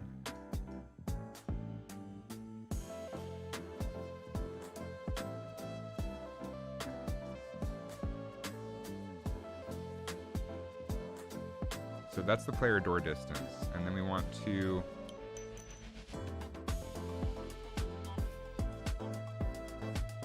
divide float over float by 720, and then say float minus float. To invert this, we want to say 1 minus that. So like I said, we want the further away bigger number to be 0. I don't know if negative numbers will affect. We'll find out.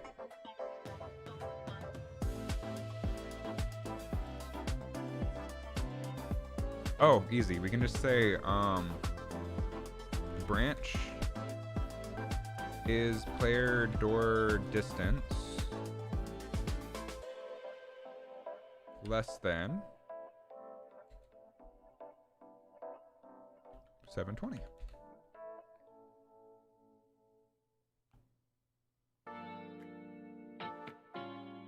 If player door distance is less than 720, then we do this, and we set local location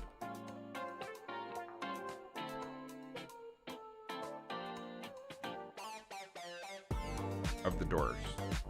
So we'll say, so let's grab our door left, set location, set relative location, that's what I was looking for, to whatever the lerp is.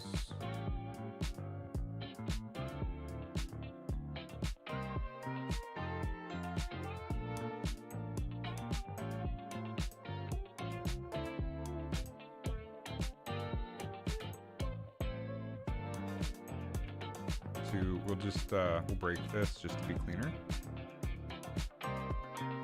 Player door distance divided by 720 minus 1, or 1 minus that to invert it. And then we'll grab the door left starting location, door left end location, and lerp between those. And then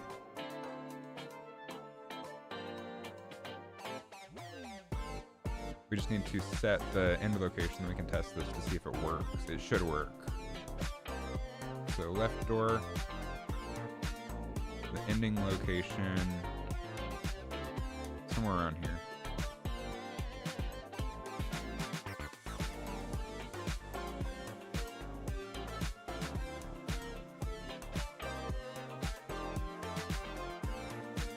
Where's my transforms? Transform there. Minus 180 will be the end location for the left door on the relative axis. So starting location 0, ending location minus 180. And we'll do the same thing for the right, just because it's not a complete test unless we do this. So starting is going to be minus 9.1, 02, whatever. I don't think that's significant enough to matter. And then ending is going to be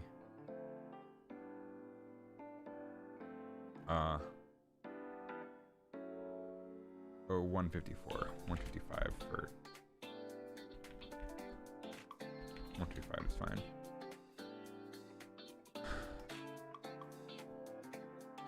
So we'll do set relative location of right door.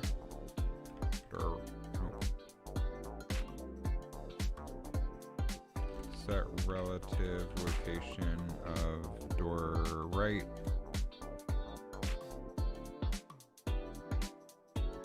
And that'll just be another lerp of right start, right end,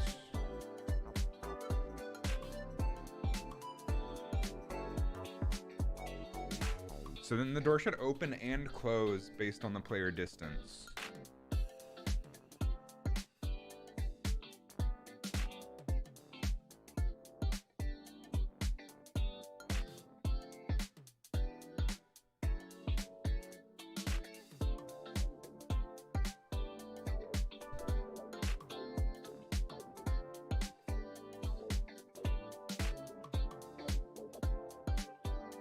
And the alpha is going to be the exact same thing, because the distance should be an absolute value. Distance should always maintain positive, it won't go negative. So let's test it.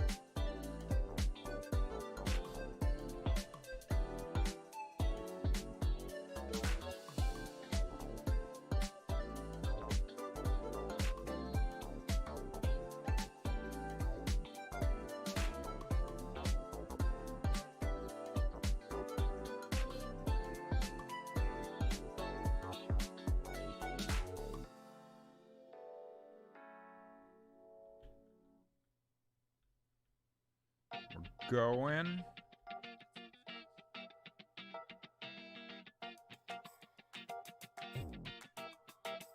Right here. Oh. Doors open and close.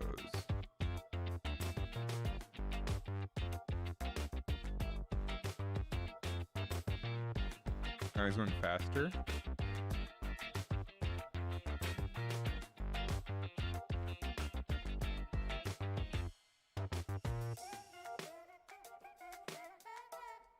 kind of janky. I might want to figure out the math. Is it like a hard cap?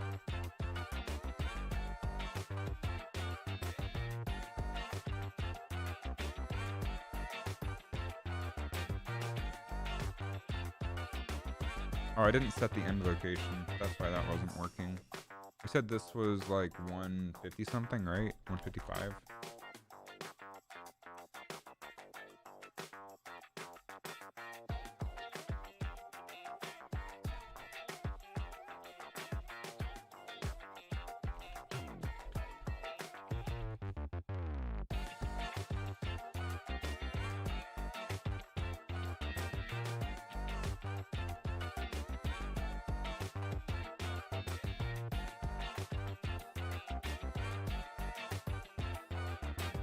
And I guess tomorrow or Friday I'll do the particle thing because it's getting late. It's almost 11 p.m. here. Which means we've been going for 2 hours. And I have work in the morning.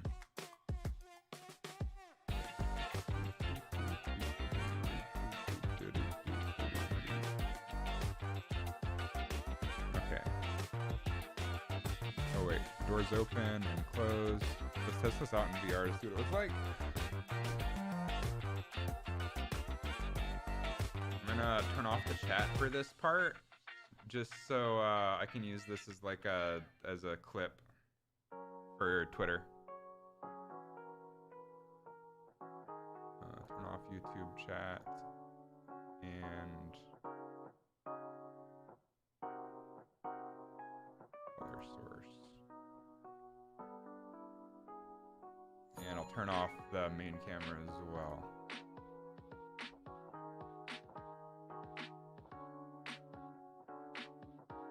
Oh my god, dude, the engine is being a dick again.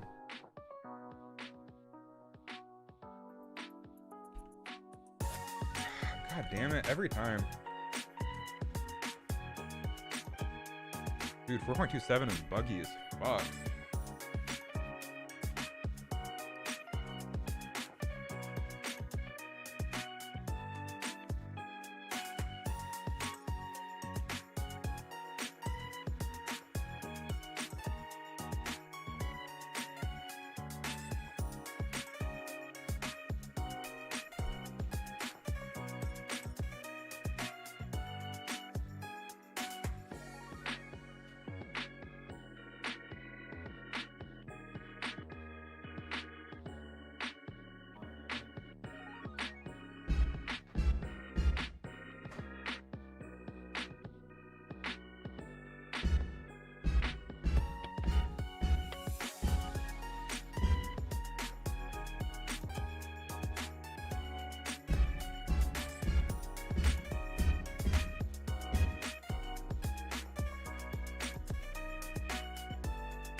I need to set this up for my preview to only select the first type of zone, just because the other zones are not ready.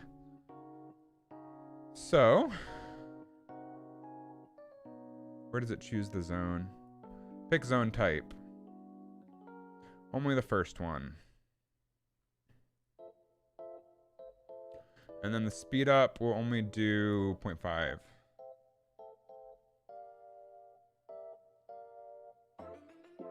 For the increment. I know my camera's not on. That's because I'm going to record this. TPT player pawn.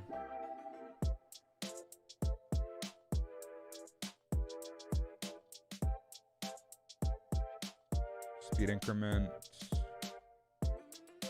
Let's just set this to like 0.2. It'll increase.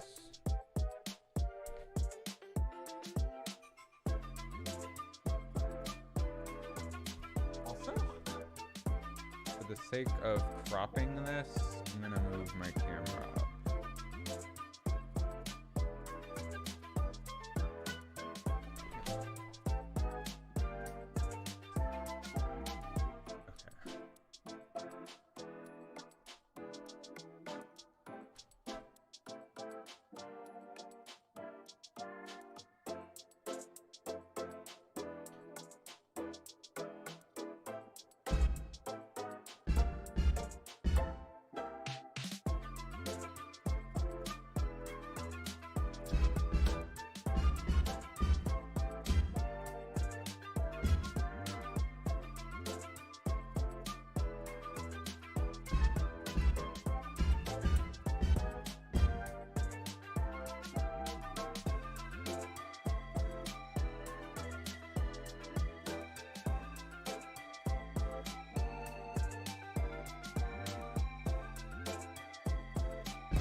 Okay, hopefully that looked cool.